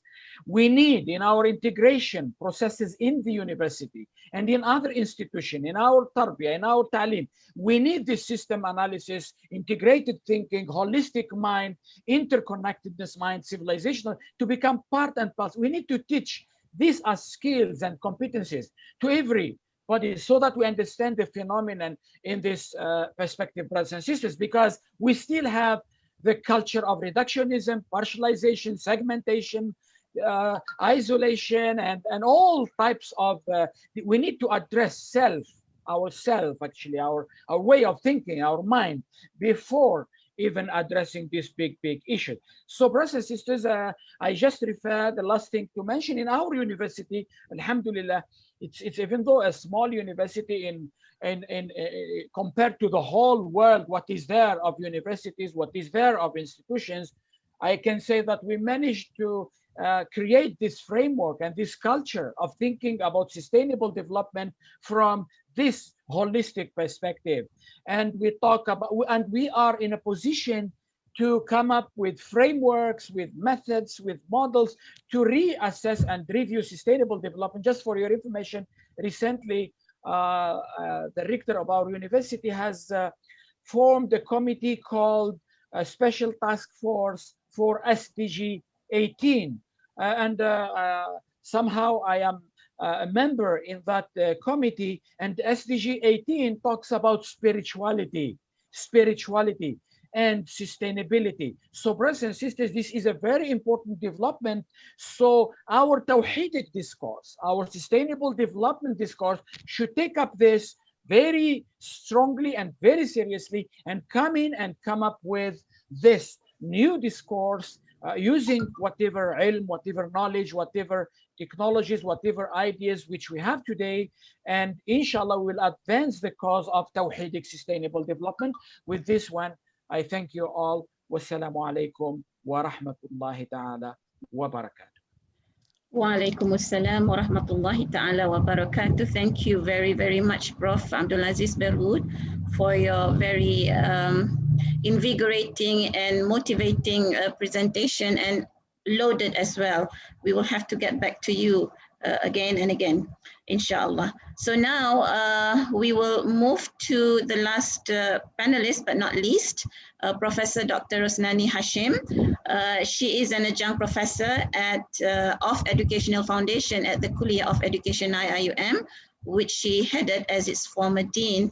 Her areas of specialization are Islamic education, history, philosophy and curriculum, mathematics education, and the pedagogy of philosophical inquiry. She has extensive practical experiences in education at almost all academic and administrative levels, including as curriculum designer and reviewer for the Ministry of Education, and she has taught in Nagoya University, Montgomery Community College, and Sakarya University. She was the director of the Center for Teaching Thinking, IIUM, and the editor-in-chief for the IIUM Journal of Educational Studies. Among her most recent works are Reclaiming the Conversation, Islamic Intellectual Tradition in the Malay Archipelago, and with Director Pentafsiran Baharu, Falsafah Pendidikan Kebangsaan dan Pelaksanaan Pasca 2020. I would like to welcome Prof. Rosnani with her address on Islamic education as key to sustainable development from a Tawhidic narrative. Welcome, Prof. Thank you, Sister Rujana. Bismillahirrahmanirrahim. Alhamdulillahirabbil alamin. Wassalatu wassalamu ala asyrafil anbiya mursalin wa ala alihi wa sahbihi ajmain. I guess most of the audience are tired by now after more than an hour, okay? So I will try to make my presentation as brief as I can, okay? Why is it noisy? There's one participant that needs to be mute the, maybe those who are not speaking can mute. Yeah. Mute their mic. Okay. Okay, alhamdulillah. Okay, since I think we have heard good presentations already by my eminent friends and scholars, I agree with all of them. Prof. Kamal talking about the SDG not having metaphysics and foundation, spiritual foundation, and Prof. Something is real bad. And Prof. Walid on Sharia and especially the disruptive changes. And Prof. Aziz Berwood with his very beautiful slides explaining the Islamic civilizational development and the need for the Islamic development. So I think all of them have elaborated very, very deeply. I will just touch on education.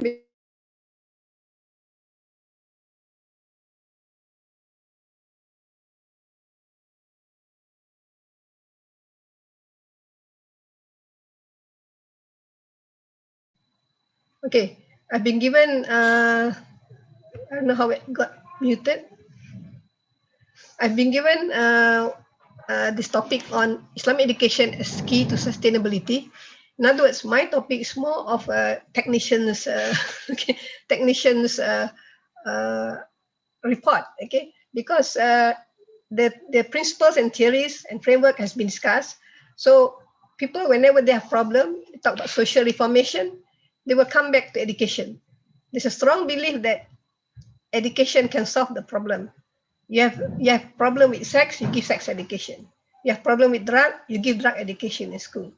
You have problem with civics, you give civics education in school. So this is the belief that education, there's a strong belief that education can change, can provide information, can change people's attitude, and therefore can transform them. Now, I like to discuss on, before I go into the Islamic, the ESD, or education for the sustainable development from the Islamic perspective, I just like to present to you my understanding of what are the philosophy of Islamic education. I think the goal of Islamic education is similar with the goal of man. And since we have been discussing that man has to be the arm and Khalifah, so we should understand that that is also the purpose of education, to create that arm and that Khalifah. But at the end of it is to get the sa'adah, the happiness, or like what Prof. Aziz Bogut mentioned, to get what we call the hayatun tayyibatun. Okay, so we want the sa'adah, the happiness. So I think it's clear that Allah has created this universe for us. He says, He make it sakhara lakum for us. So in other words, we can utilize whatever is on earth for our life. But at the same time, we should not forget that He also mentioned in Surah Al-Ahzab, I think, that He has given this trust to the mountains and to the heavens and to the earth, but none of them accepted it except men. So in other words, this is also an amanah. In other words, our children, our earth, our trees, our land, they don't belong to us. We are just bearing them as an amanah to discharge the duties that has been commanded upon us. Now, so that is the first part. So if you look at the philosophy of Islamic education, whether from the First World Conference or from the Malaysian National Philosophy of Education, you will see implicitly some, for example, in the First World Conference, it mentioned explicitly that realization of his status as Khalifatullah. But in the National Philosophy of Education in Malaysia, which is an achievement by itself actually, because this philosophy was designed in 1987, way before United Nations or UNESCO come with its 4 learning pillars, or 4 pillars of learning. Okay, already in that 1988 philosophy of education, we talk about the holistic and integrated balance individual. We also, this country has achieved a great achievement when you put in the philosophy all this development of the individual potentials is to be based on firm belief and devotion to God. So with that statement, it straight away desecularize the system, because if you put in God, then there is no more secularism. So there's a very wise move, I would say. Okay, only now left is whether we're able to implement it or put it to practice, and that is the issue now that we have when we discuss sustainability development. And even if you look at IIM philosophy, it mentions about ibadah and amanah. So I think it's clear. We are clear about our goals, okay, what we want to do. And we have to connect this to the maqasid syariah, like what Prof. Walid has mentioned just now. Because when I look into the Quran, okay, there are so many ayats, okay, that ask us to do things that is to sustain the next generation. One very important ayat in Surah Al-Furqan, for example, the last 10 verses or what, we are not supposed to waste. Tabzir, we should be moderate. Neither here, neither too extravagant, not too bakhil or thrifty. Okay, we must be moderate. Okay, do not waste, because wasting is a friend of shaitan. Do not waste itself, just that particular one statement in the Quran. Okay. It means do not waste water, do not waste electricity, do not waste whatever plants or animals unnecessarily. So that's already why? Because you're thinking about the future use and other people's use. Do not destroy. Just now, Brother Kamal mentioned about Abu Bakar saying, do not destroy the plants and animal when you are in war. What more if you for play in Hajj? Yeah, plant tree even when you're close to the end of the world. Do not kill a life, because it's like killing the whole of humanity. That is sustaining life. Feed the poor and the indigents. Give zakat. Spend from what Allah has provided for you. Do not go close to zina. All this is related to the maqasid, to the 5 necessity, okay, to sustain us. So in other words, if we study the Quran and the Hadith, the Islamic principle, as mentioned by Prof. Kamal just now, already has embedded within itself the notion of sustainable development.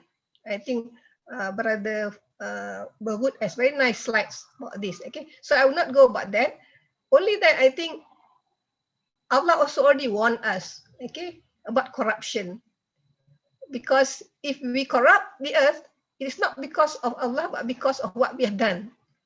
So in other words, the disaster that we are facing, you mentioned just now about the sustainable development, is a disaster. It's because of this disaster that we are facing, especially for the future and for the future generation as well, okay, that we have to sit down and reflect, what should we do to save the situation?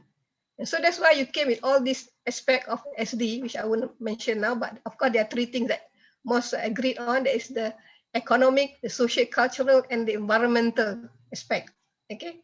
So when you talk about SD and the education, let me just share my screen now, so that is clearer.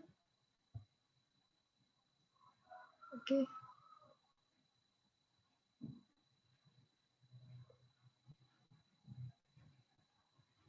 On there, I've done this.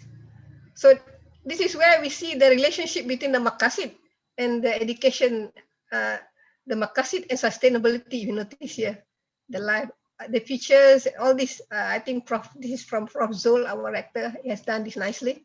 I don't have this kind of slide. Okay, we have these five, what they call nasl and akal and deen and so on. So these are the things that what they call this, it serves. Okay, and this is related to sustainability. And I think Prof. Walid has also mentioned that. And you be able to do this in a balanced manner, then you're able to achieve that justice. Okay, sorry, we don't need this anymore. So how does UNESCO or United Nations define sustainability? I think that's already been defined. Okay, and they also have these 5 pillars of education or learning. That is, let me go here. They have learning to know, learning to do, learning to be, learning to live together, and they have just added one. That is learning to transform oneself and society because of sustainability. So they did this 1996, okay? Whereas when we look at our national education philosophy, which was done in 1988, we already have all these concepts. Learning to know is related to your cognitive tools, to your intellect, okay? Learning to do is related to your skills, the physical skills, okay? Learning to be is related to self-analytical and social skill. So that is related to the affective domain, to spiritual here, okay? Effectively, socially effectively, yeah? To become a complete person. And then learning to live together, that means how to live with other people, human rights, democratic principle, intercultural understanding and respect. So that is related to the emotional.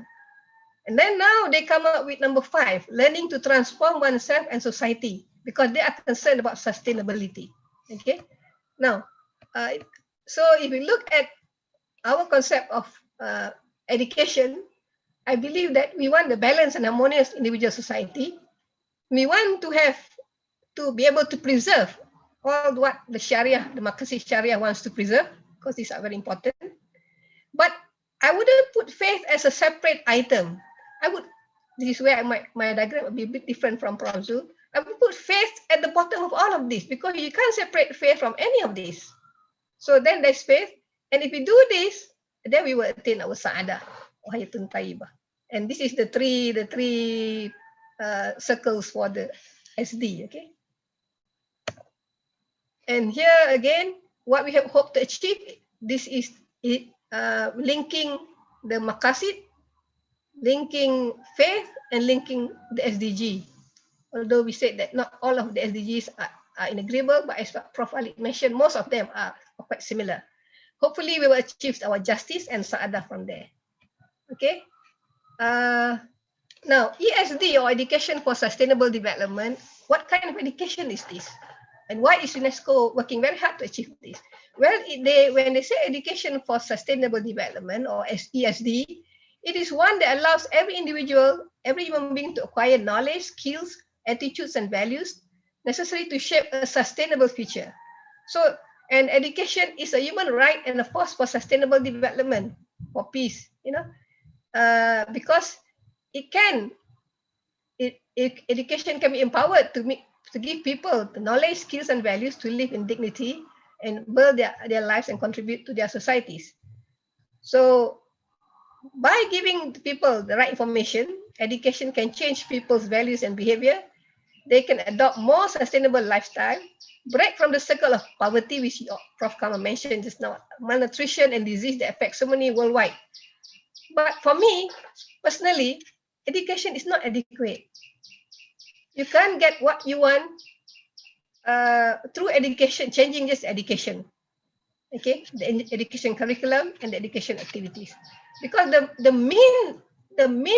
root of the problem was in economics, development, the paradigm for development. Therefore, we have to change our economic system, because our economic system to me is very capitalistic, very materialistic.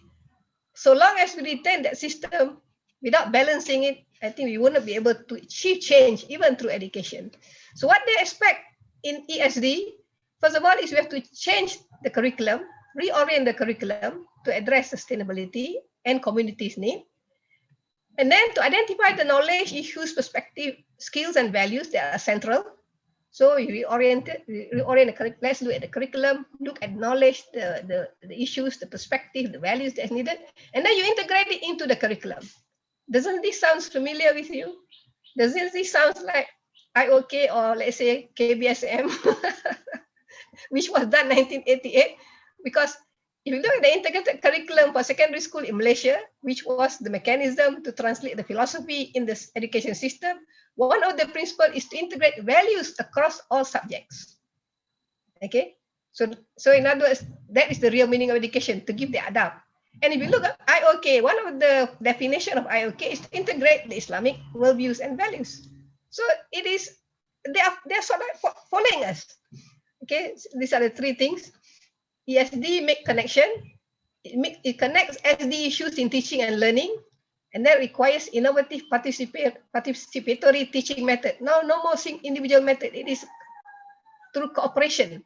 Then you empower and motivate the learners to take action for sustainable development. It promotes skills. Maybe in the past we are talking about living skills, more like vocational. But now they're talking more about critical thinking, understanding complex system, imagining future scenarios. Brother, our champion for future, I saw him just now, Jalal. And then making decisions in a participatory and collaborative way. In other words, there has to be change in the skills we convey or we develop. And then education is not just development, but the values are incorporated in the curriculum. And the values must be what you call this, not the old values where you support short-term economic growth at the expense of social and environmental security. That means we have to weigh between gain in monetary over human safety and preservation of the environment. Before, in the past paradigm, they don't care. Okay, I can make profit, so I'll make the profit. I don't care what is the cost for the environment and also for the human being. Okay, but today they are asking, when you teach this in SD, you have to consider this. Okay, that means they should value more SD, like valuing work for the common good rather than for private gains of an individual. So don't we see that these are all relevance to IOHK, KBSM? They are coming a little bit late than us. Okay, and if you look at the curriculum in the UNESCO explanation of the ESD, they consider the curriculum as having a core, curriculum is second tier, and curriculum having what we call the side one, adjectival. Adjectival means the core is this, and they only consider science, math, social studies, and language. And then the second tier is health education, TVET, art, music, life skills. And then all the rest, even our SD is here, actival, environmental, fire safety education, drug education, disaster risk, all the other kind of education to help us become complete. Okay, rights education, civic education are adjectival. But they clarify that it's not just adjectival, which can get lost in the competition for a place in primary and secondary curriculum. Here they said that it is supposed to contribute to SD, where none can substitute for ESD. And if you look at the model here, you notice that moral education is at the periphery. Okay, value education is at the periphery. It's not here. Okay, so when we look from the Islamic perspective, Islamic education is supposed to be at the core. Islamic studies education, things that the Sharia sciences, it should be at the core, but they don't have it in there because they don't have their metaphysical foundation. So this is where the defect is really great with the UNESCO ESD. Okay, I mean, you can teach ESD, they said through maths, through biology, which is true because they integrate the values. So you can teach with maths, you can teach them how to interpret pollution data, parts per million, and so on. Biology can help in understanding the effect of pollution on organism, health, risk to human health from, okay. And then reading, they can become critical readers, okay. History teach them the concept of global change. Social studies, ethnocentrism, racism, gender inequality, and so on. But if we were to look at all of this, okay, there is a missing dimension that is Islamic education studies, okay, where we teach us the value of man bearing a trust. I think this is the most important thing, that amanah. If we can tell people that whatever we have is just an amanah, it doesn't belong to us, okay, I think that is one of the greatest thing that we can achieve, these people, and that there is an honor to all of this. The king just now was missing from the palace, Prof. Kamal. So we have to tell them, bring back that king. Okay, okay. So does Islamic education as a role in SD? I would say is huge, and it should be the core. Okay, because Islamic principles of life is already complete in the Quran and Sunnah. It tells us if we practice the Islamic principle of life, we can sustain our life. You look from the past 7th century until today, we have been able to sustain our families, not like some the secular, the families have been disintegrating. We have been able to save the normal family, not having a homosexual family or gay and lesbian family. I mean, why? Because we have put in our education system a great emphasis on the Islamic principles of life. And they see the models in front of them. Our educational goals are already well defined. The concept of ilm and insan, you know, balanced, integrated, holistic. I mean, in terms of theory, as what our brothers mentioned just now, the maqasid has taken care of sustainability.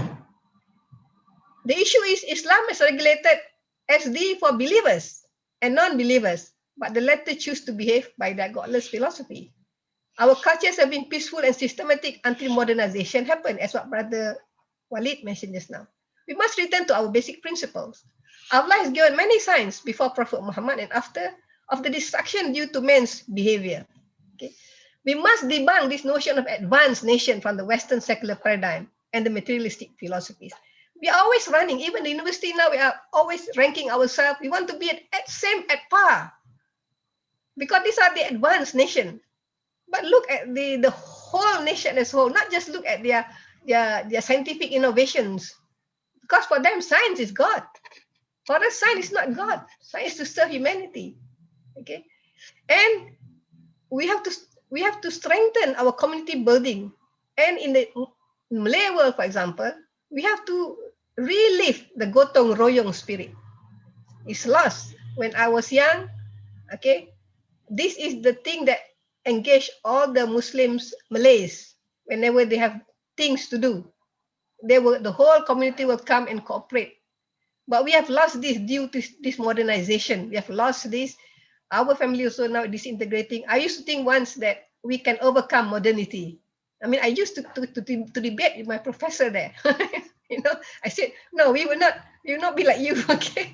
But when I came back, I began to see all the disintegration of families, even the abandoned babies coming. Oh no, I said, we have not escaped it. That is, my professor always said, that is the cost you pay for modernization. And Peter Berger in his book, The Sacred Society, I think, he will say that to modernize, you need to be secular. So this is what was against, okay? So we have to strengthen our community building. And in fact, this is the thing that is missing and they're trying to achieve in the SD, because they want to emphasize local community building. Okay, and that's what our university now, as what Prof. Bagut is saying, is doing, trying to get in together with the community. Okay, but we have to go back to the school even, not just the university.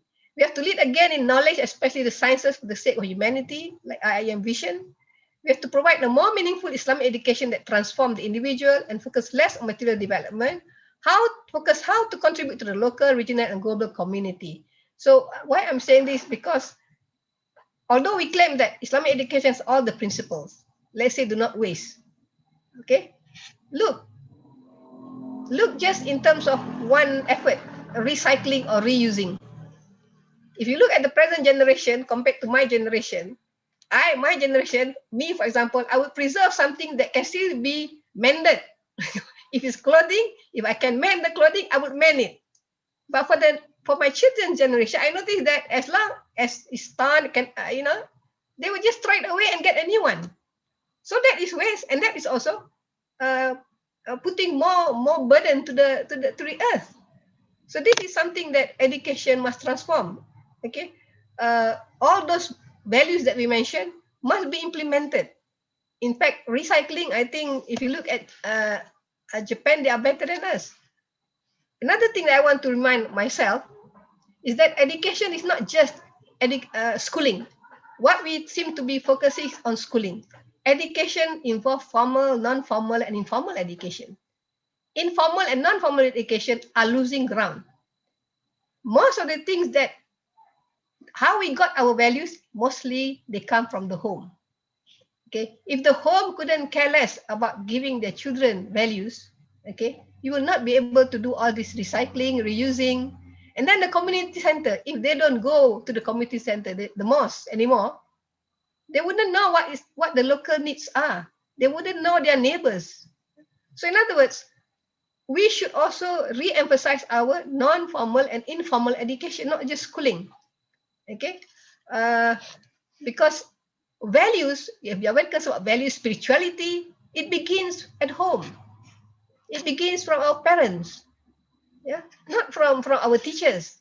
Our teachers is supposed to reinforce it, but things have changed now. Teachers seems to be everything now, which is an impossible role. Okay, so if you look at our formal education, although we have changed to what we call school-based education system and so on, but we are still, in terms of education, going for the economic development paradigm. We're still looking about jobs, teaching people how to get good careers rather than the meaning of life. So the values are not transformative.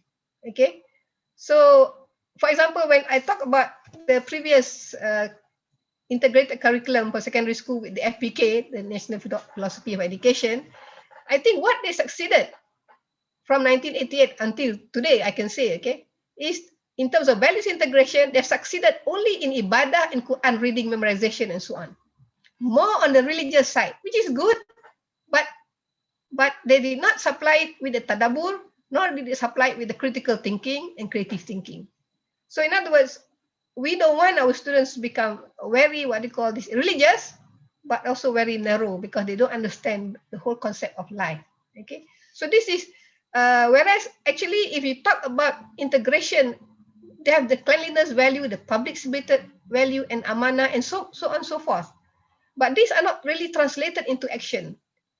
It's good that they have what we call co-curriculum or extra curriculum, because it's through this co-curriculum that students are able to interact with the community. But this is not given as much weight.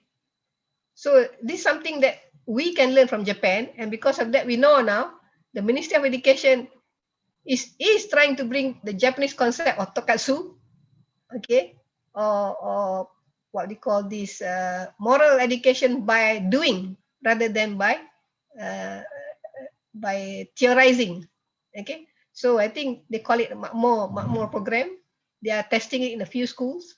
So I hope they will be able to succeed, because the teachers need a model before they can believe. So if they don't see the model, they will not be able to do it. Okay, local community interest, I talked about co-curriculum already. Okay, so I'll just like to share finally what has happened in terms of the effort to do ESD, and I will focus on Japan's effort, because Japan has wanted to do it more seriously. Okay, this is a system where they had 38 eco schools and 21 control schools. This is not in Japan, this is in general. Okay, this general study, they do ESD into 38 eco school, and then we have 21 control school. what they found is that the eco school, the one that they emphasize on SD, influence their student environmental knowledge rather than the environmental effect. So this one also, in other words, if you see, it is very cognitive. It influences the students' environmental effect. So now environmental knowledge. So they know more about, let's say, what happened when you use a lot of air condition. You see, then you be creating the ozone layer and so on. The earth get warm and so on. So they have more environmental knowledge, but it doesn't affect them environmentally. Okay, no action properly. Also indicates that ESD can actually impact student outcome in terms of they have sustainable consciousness. This is very good. The first step in any change, effective change, is consciousness. At least if they are aware, then we can do more. If they're not aware, they just throw plastic anywhere, use plastic, throw plastic anywhere they like. And when you go and when the shop doesn't provide them with the plastic, they get very angry. So that means they don't understand why we don't want to use plastic anymore. And they notice that when they teach ESD, education becomes shifted. They find out, for example, students find out issues subjectively and collaboratively. This is in term pedagogy. They work to find solution to the problems cooperatively, not individually anymore. And then teachers stress that collaborative lesson created by teachers of different subjects move forward because of the advancement of ESD. So in other words, when there is ESD, there is more collaborative lesson from teachers from various school subjects. So that means there is interdisciplinary activity. And then they realize that when you familiarize students with local issues, in other words, they are interested in the local issues now, you allow them to tackle the problems of local district and to sustain district advantages, the beauty of nature, the local product, history and culture. This is a central learning style in ESD. Go back to the local. They realize that as a result, students gain love for their local area and local pride is promoted. Now, when I read this, it reminds me of the pondok.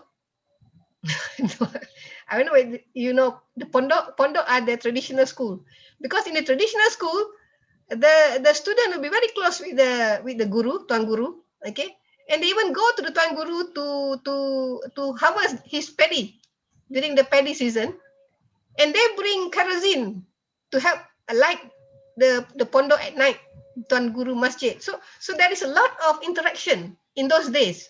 So this, if we follow this ESD, actually is moving towards something that we are more familiar in the past. Okay.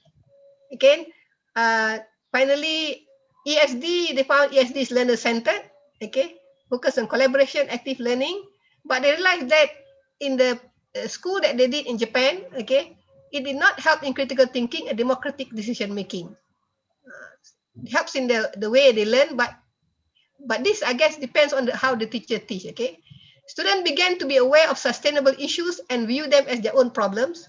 Teacher also emphasized that the awareness led to behavior changes. So it does lead for some to behavior changes. And the number of students who have learned to act ambitiously to protect the local environment has increased, along with the mindset of loving their local regions. So I think this is some of the good things that ESD can bring about. But the process will be slow. But as what Prof. Walid mentioned, it has to be istiqamah, slow and steady. Finally, you will change the mentality. But I think, as I said, the most important thing is to change the mentality about the economics, because economics involve poverty. Okay, they have to learn that don't be selfish. These riches are for me alone. It is to be shared. That's why we have zakat. You know. So this is even Quran clearly states, in your wealth there is the heart of others. So I think if we can translate this in Islamic education, okay, then we have developed strong individuals, Muslims, who will be helping in sustainability development. So with that, I raise my case. Thank you very much. Thank you very much, Professor Rosnani. Thank you very much for your insightful and many of the points calling us to ponder. Thank you very much, Prof. Rosnani. And thank you to all professors for your very inspirational addresses. We are left with 10 more minutes before 12 o'clock. I am not sure whether the participants are okay with us extending our time.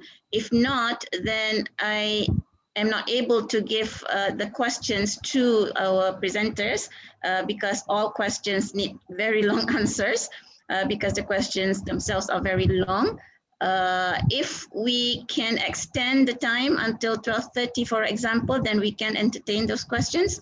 If not, then I'll just give each presenter about 2-3 minutes to wrap up their presentations. And now, what do you say, panelists?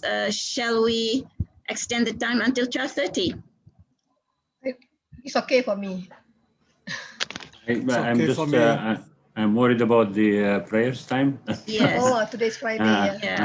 Right. Maybe we can just hear the questions then. I have recorded the questions. We'll address them in due time, inshallah, perhaps in our publication later on. There are several very long questions. Actually, all of the questions are very long. The questions are long, but maybe the answer is short. I think they need very long answers as well. Really? I think to give justice to everyone who have meticulously put their questions down, I will not be able to give the panelists to address those questions because we have only like 10 more minutes left. So I think perhaps we can ask each panelist to supplement their earlier presentations with some wrapping up points or take-home points. I'll give around, let's say, 3 minutes for each person, for each panelist. I hope that this is okay with all the participants who have asked the questions, but unfortunately we are out of time to answer these questions. I'm really sorry. I have recorded your questions. Inshallah, we'll answer them in writing, inshallah. All right, so let us now go to Prof. Kamal Hassan. I'll give you 3 minutes, Prof, to somehow summarize and wrap up your presentation. Prof. Kamal.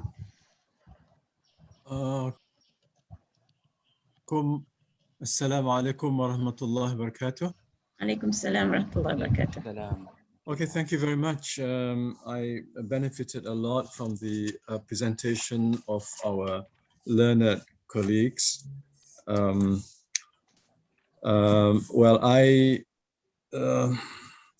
What I was trying to do was actually first being critical of the UN discourse for a rather truncated conception of sustainability and development. And I think that's a very fundamental critique. And that critique does not mean that we do not appreciate all the good things done. I have maintained that there are many good things. In fact, the SDG is one of the latest and perhaps best achieved discourse on a collective, unanimous basis after several years of consultation around the world. But still, the spiritual dimension, the transcendent, is not addressed. And I can understand why they have not touched that issue. Then at the end, I was trying to give the Islamic definition. And I hope that they would consider, I'm sure there is a Buddhist definition, I'm sure there is a Hindu definition, and maybe even a Jewish definition. So there should be an Islamic definition. And the Islamic definition must be holistic, comprehensive, and then it must cover both this world and the next world. Sustainability, to me, is a very important concept. And I think if you do not bring in the ukhrawi dimension and also the transcendent, then I think you are making a farce of sustainability. Then my parable at the end is just to show the absurdity of this trying to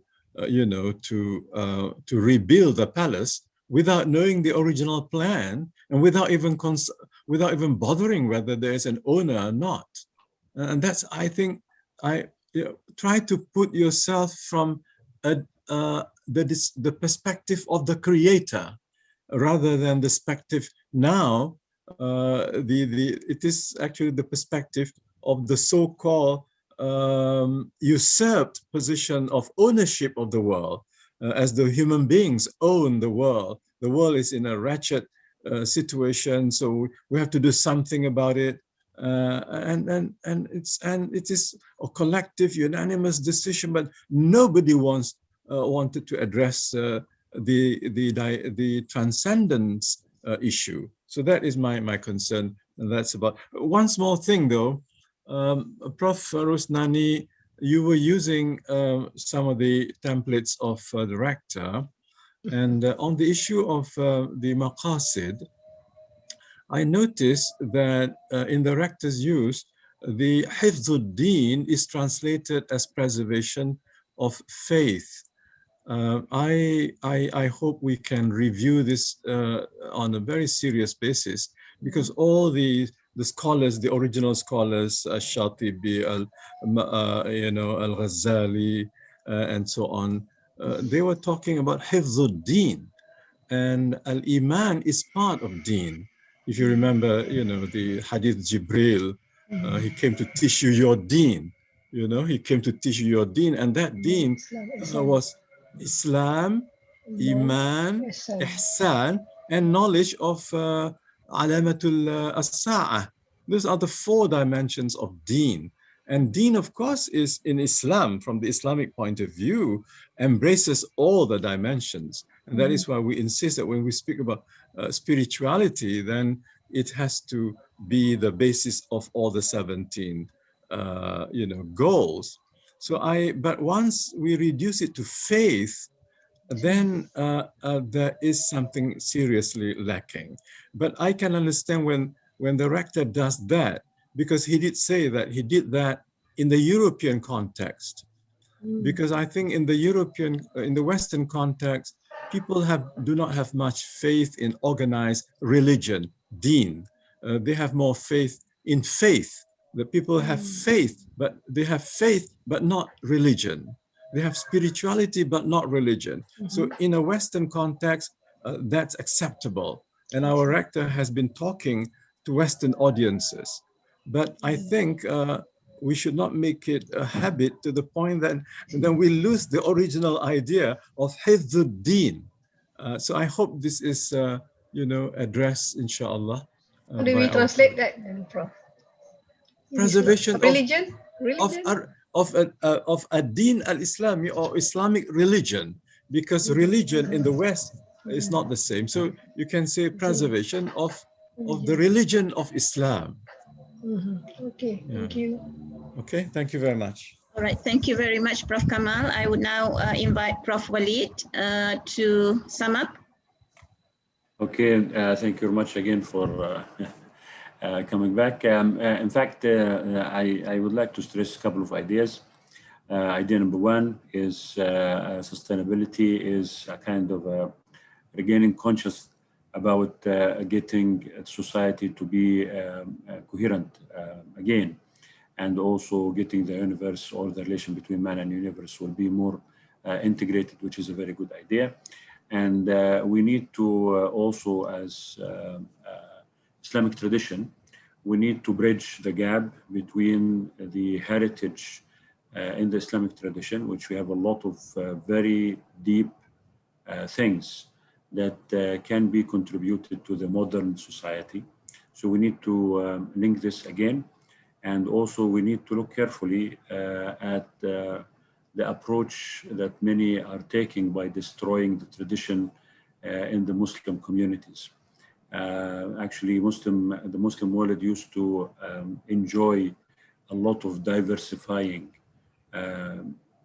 heritage, and also a lot of diversifying tradition that lived in harmony with Islam, and created many blissful societies.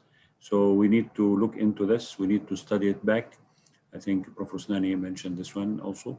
And we need to learn from it. As people say in science, Sometimes we need to be humble when we try to look back at history. We should not claim that we are the most advanced level in history, but sometimes many things in the history are much more advanced compared to the current situation. So we need to look back at this carefully. And as I mentioned also in the presentation, we need to look at the spiritual authority as a main player to keep this society sustainable and to help integrating, getting together the economic side, the social side, and the human side, and also cultural heritage side for a sustainable society in the future. Thank you much. Thank you very much, Prof. Walid. Indeed, history is very, very important. Now, Prof. Abdulaziz Bergood. Yes, thank you, Dr. Noor Jannah. In fact, I would like just to refer to one of the questions mentioned in the chat, talking about post-development theories. And I want to conclude on this. Post-development theories are some kind of contributions by some Western scholars criticizing the theory of development and the Western-centric model of development. There are many scholars in the 90s, since the 90s until now, deconstructing the perception of development in the West, talking about the problem is, and the question was saying whether this is more like towards the Islamic perspective of development. In fact, we can consider that one as a critic of the Western European understanding and applications of development. But the point is that they have a kind of an epistemological problem, because you cannot deconstruct, you can deconstruct a theory of development. But the problem when you come to reconstruct the theory and bring a new model, you don't have the epistemology that can help you. So what I'm saying is that the Tawheed or Islam provides a manhaj and an epistemology to deconstruct and reconstruct knowledge, because of our epistemology, which is from Wahy and from Allah subhanahu wa ta'ala. Now, the challenge is our discourse in this Tawhidic sustainable development discourse to be, or to go to the mainstream. To do this, a lot of work need to be done in universities. We cannot just talk, as I said in the presentation, about concepts, but we need to get a reality, alternative solutions. That's the challenge where our epistemology or our model is facing. We need reality. We need a real, let's say, economic sphere, social sphere, cultural, educational, science, technology, where our products, our alternatives can be seen, as the case, for example, in Islamic banking and finance and halal and all this. But these are just in infancy. We need to think strategically and to build the capacities of our professors, researchers, scholars, and for that matter, the graduates who will be the backbone of our administration, of our management, of our governance of the future. Change need to be done, and it will take long time. Alhamdulillah, we got the Tawhidic epistemology. Thank you very much. Thank you very much, Prof. Abdulaziz Bergood.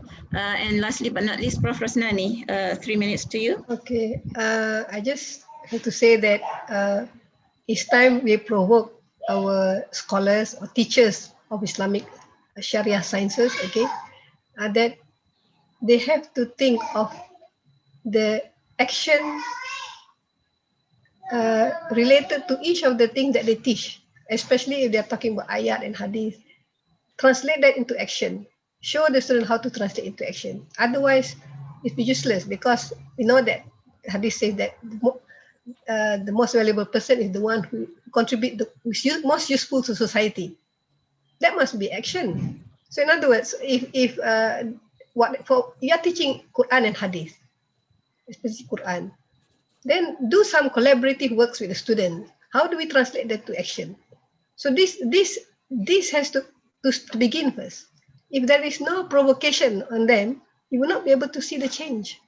So I would think that whoever is teaching Islamic Sharia sciences, okay, they must think of now is to transform, not just knowledge to be memorized and put inside our head and then churn up into the exam. Because that age is, that period has gone.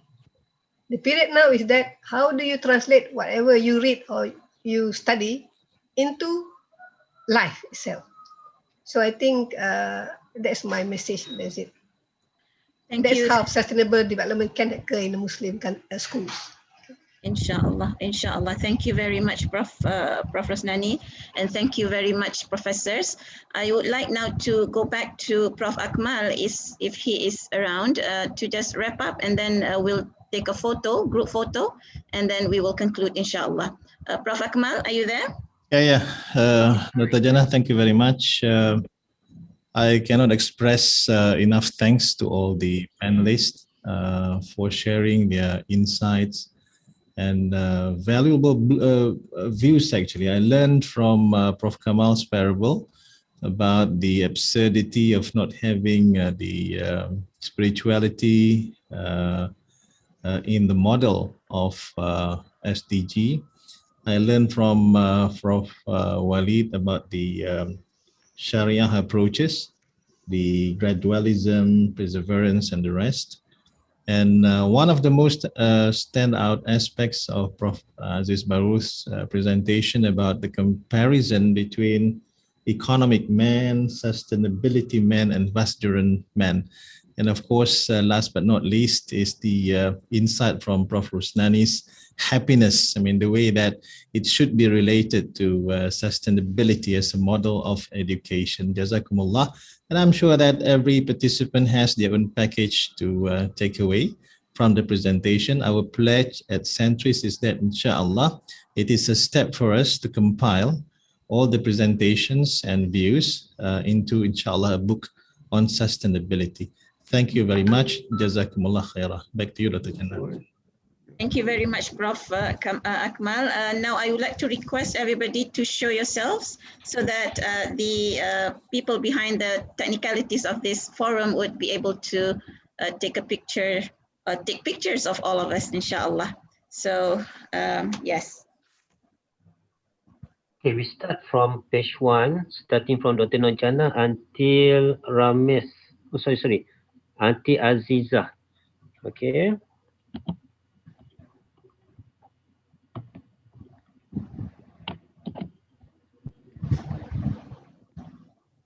Okay, so page 1 is done.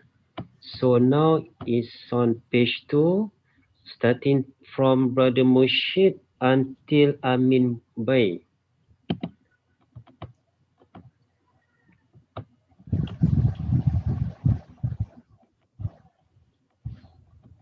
And now the last page, page number 3, starting from Zai AR, sorry, Aziza M till Arina Salsalila. Okay, done. Thank you very, very much. Thank you very much, everybody. Allahu khairan kathira. Assalamu alaikum wa rahmatullahi wa barakatuh. Wa alaikum assalam wa rahmatullahi wa barakatuh. May Allah bless you all.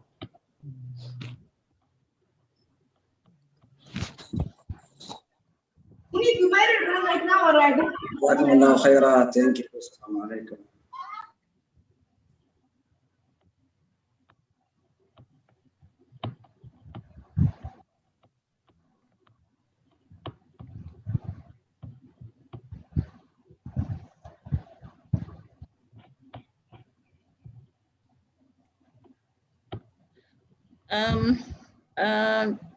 Prof. Kamal, Yes. Ustaz Hamidon is calling for another session for question and answer. What shall we do? Maybe next time we will bring the questions to the forum, inshallah, and that would be entertained, inshallah. Right, inshallah. Okay, inshallah. Please give my salam to him. Inshallah. All right. Assalamu alaikum. Alaikum salam wa rahmatullahi wa barakatuh. I'm just looking at some of the comments here. Thank you very much. translate as faith instead of deen.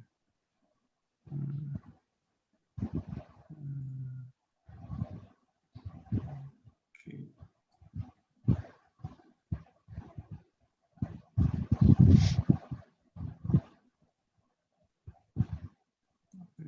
Application, real education is.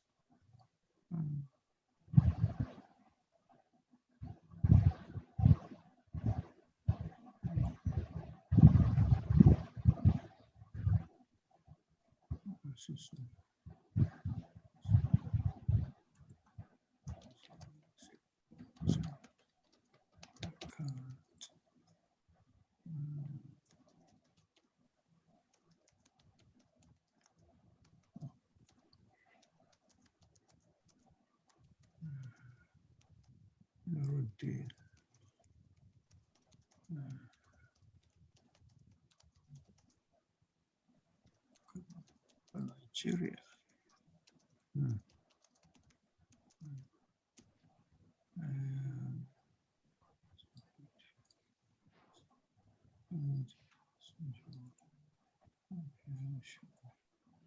What should be our automatic response to the stages?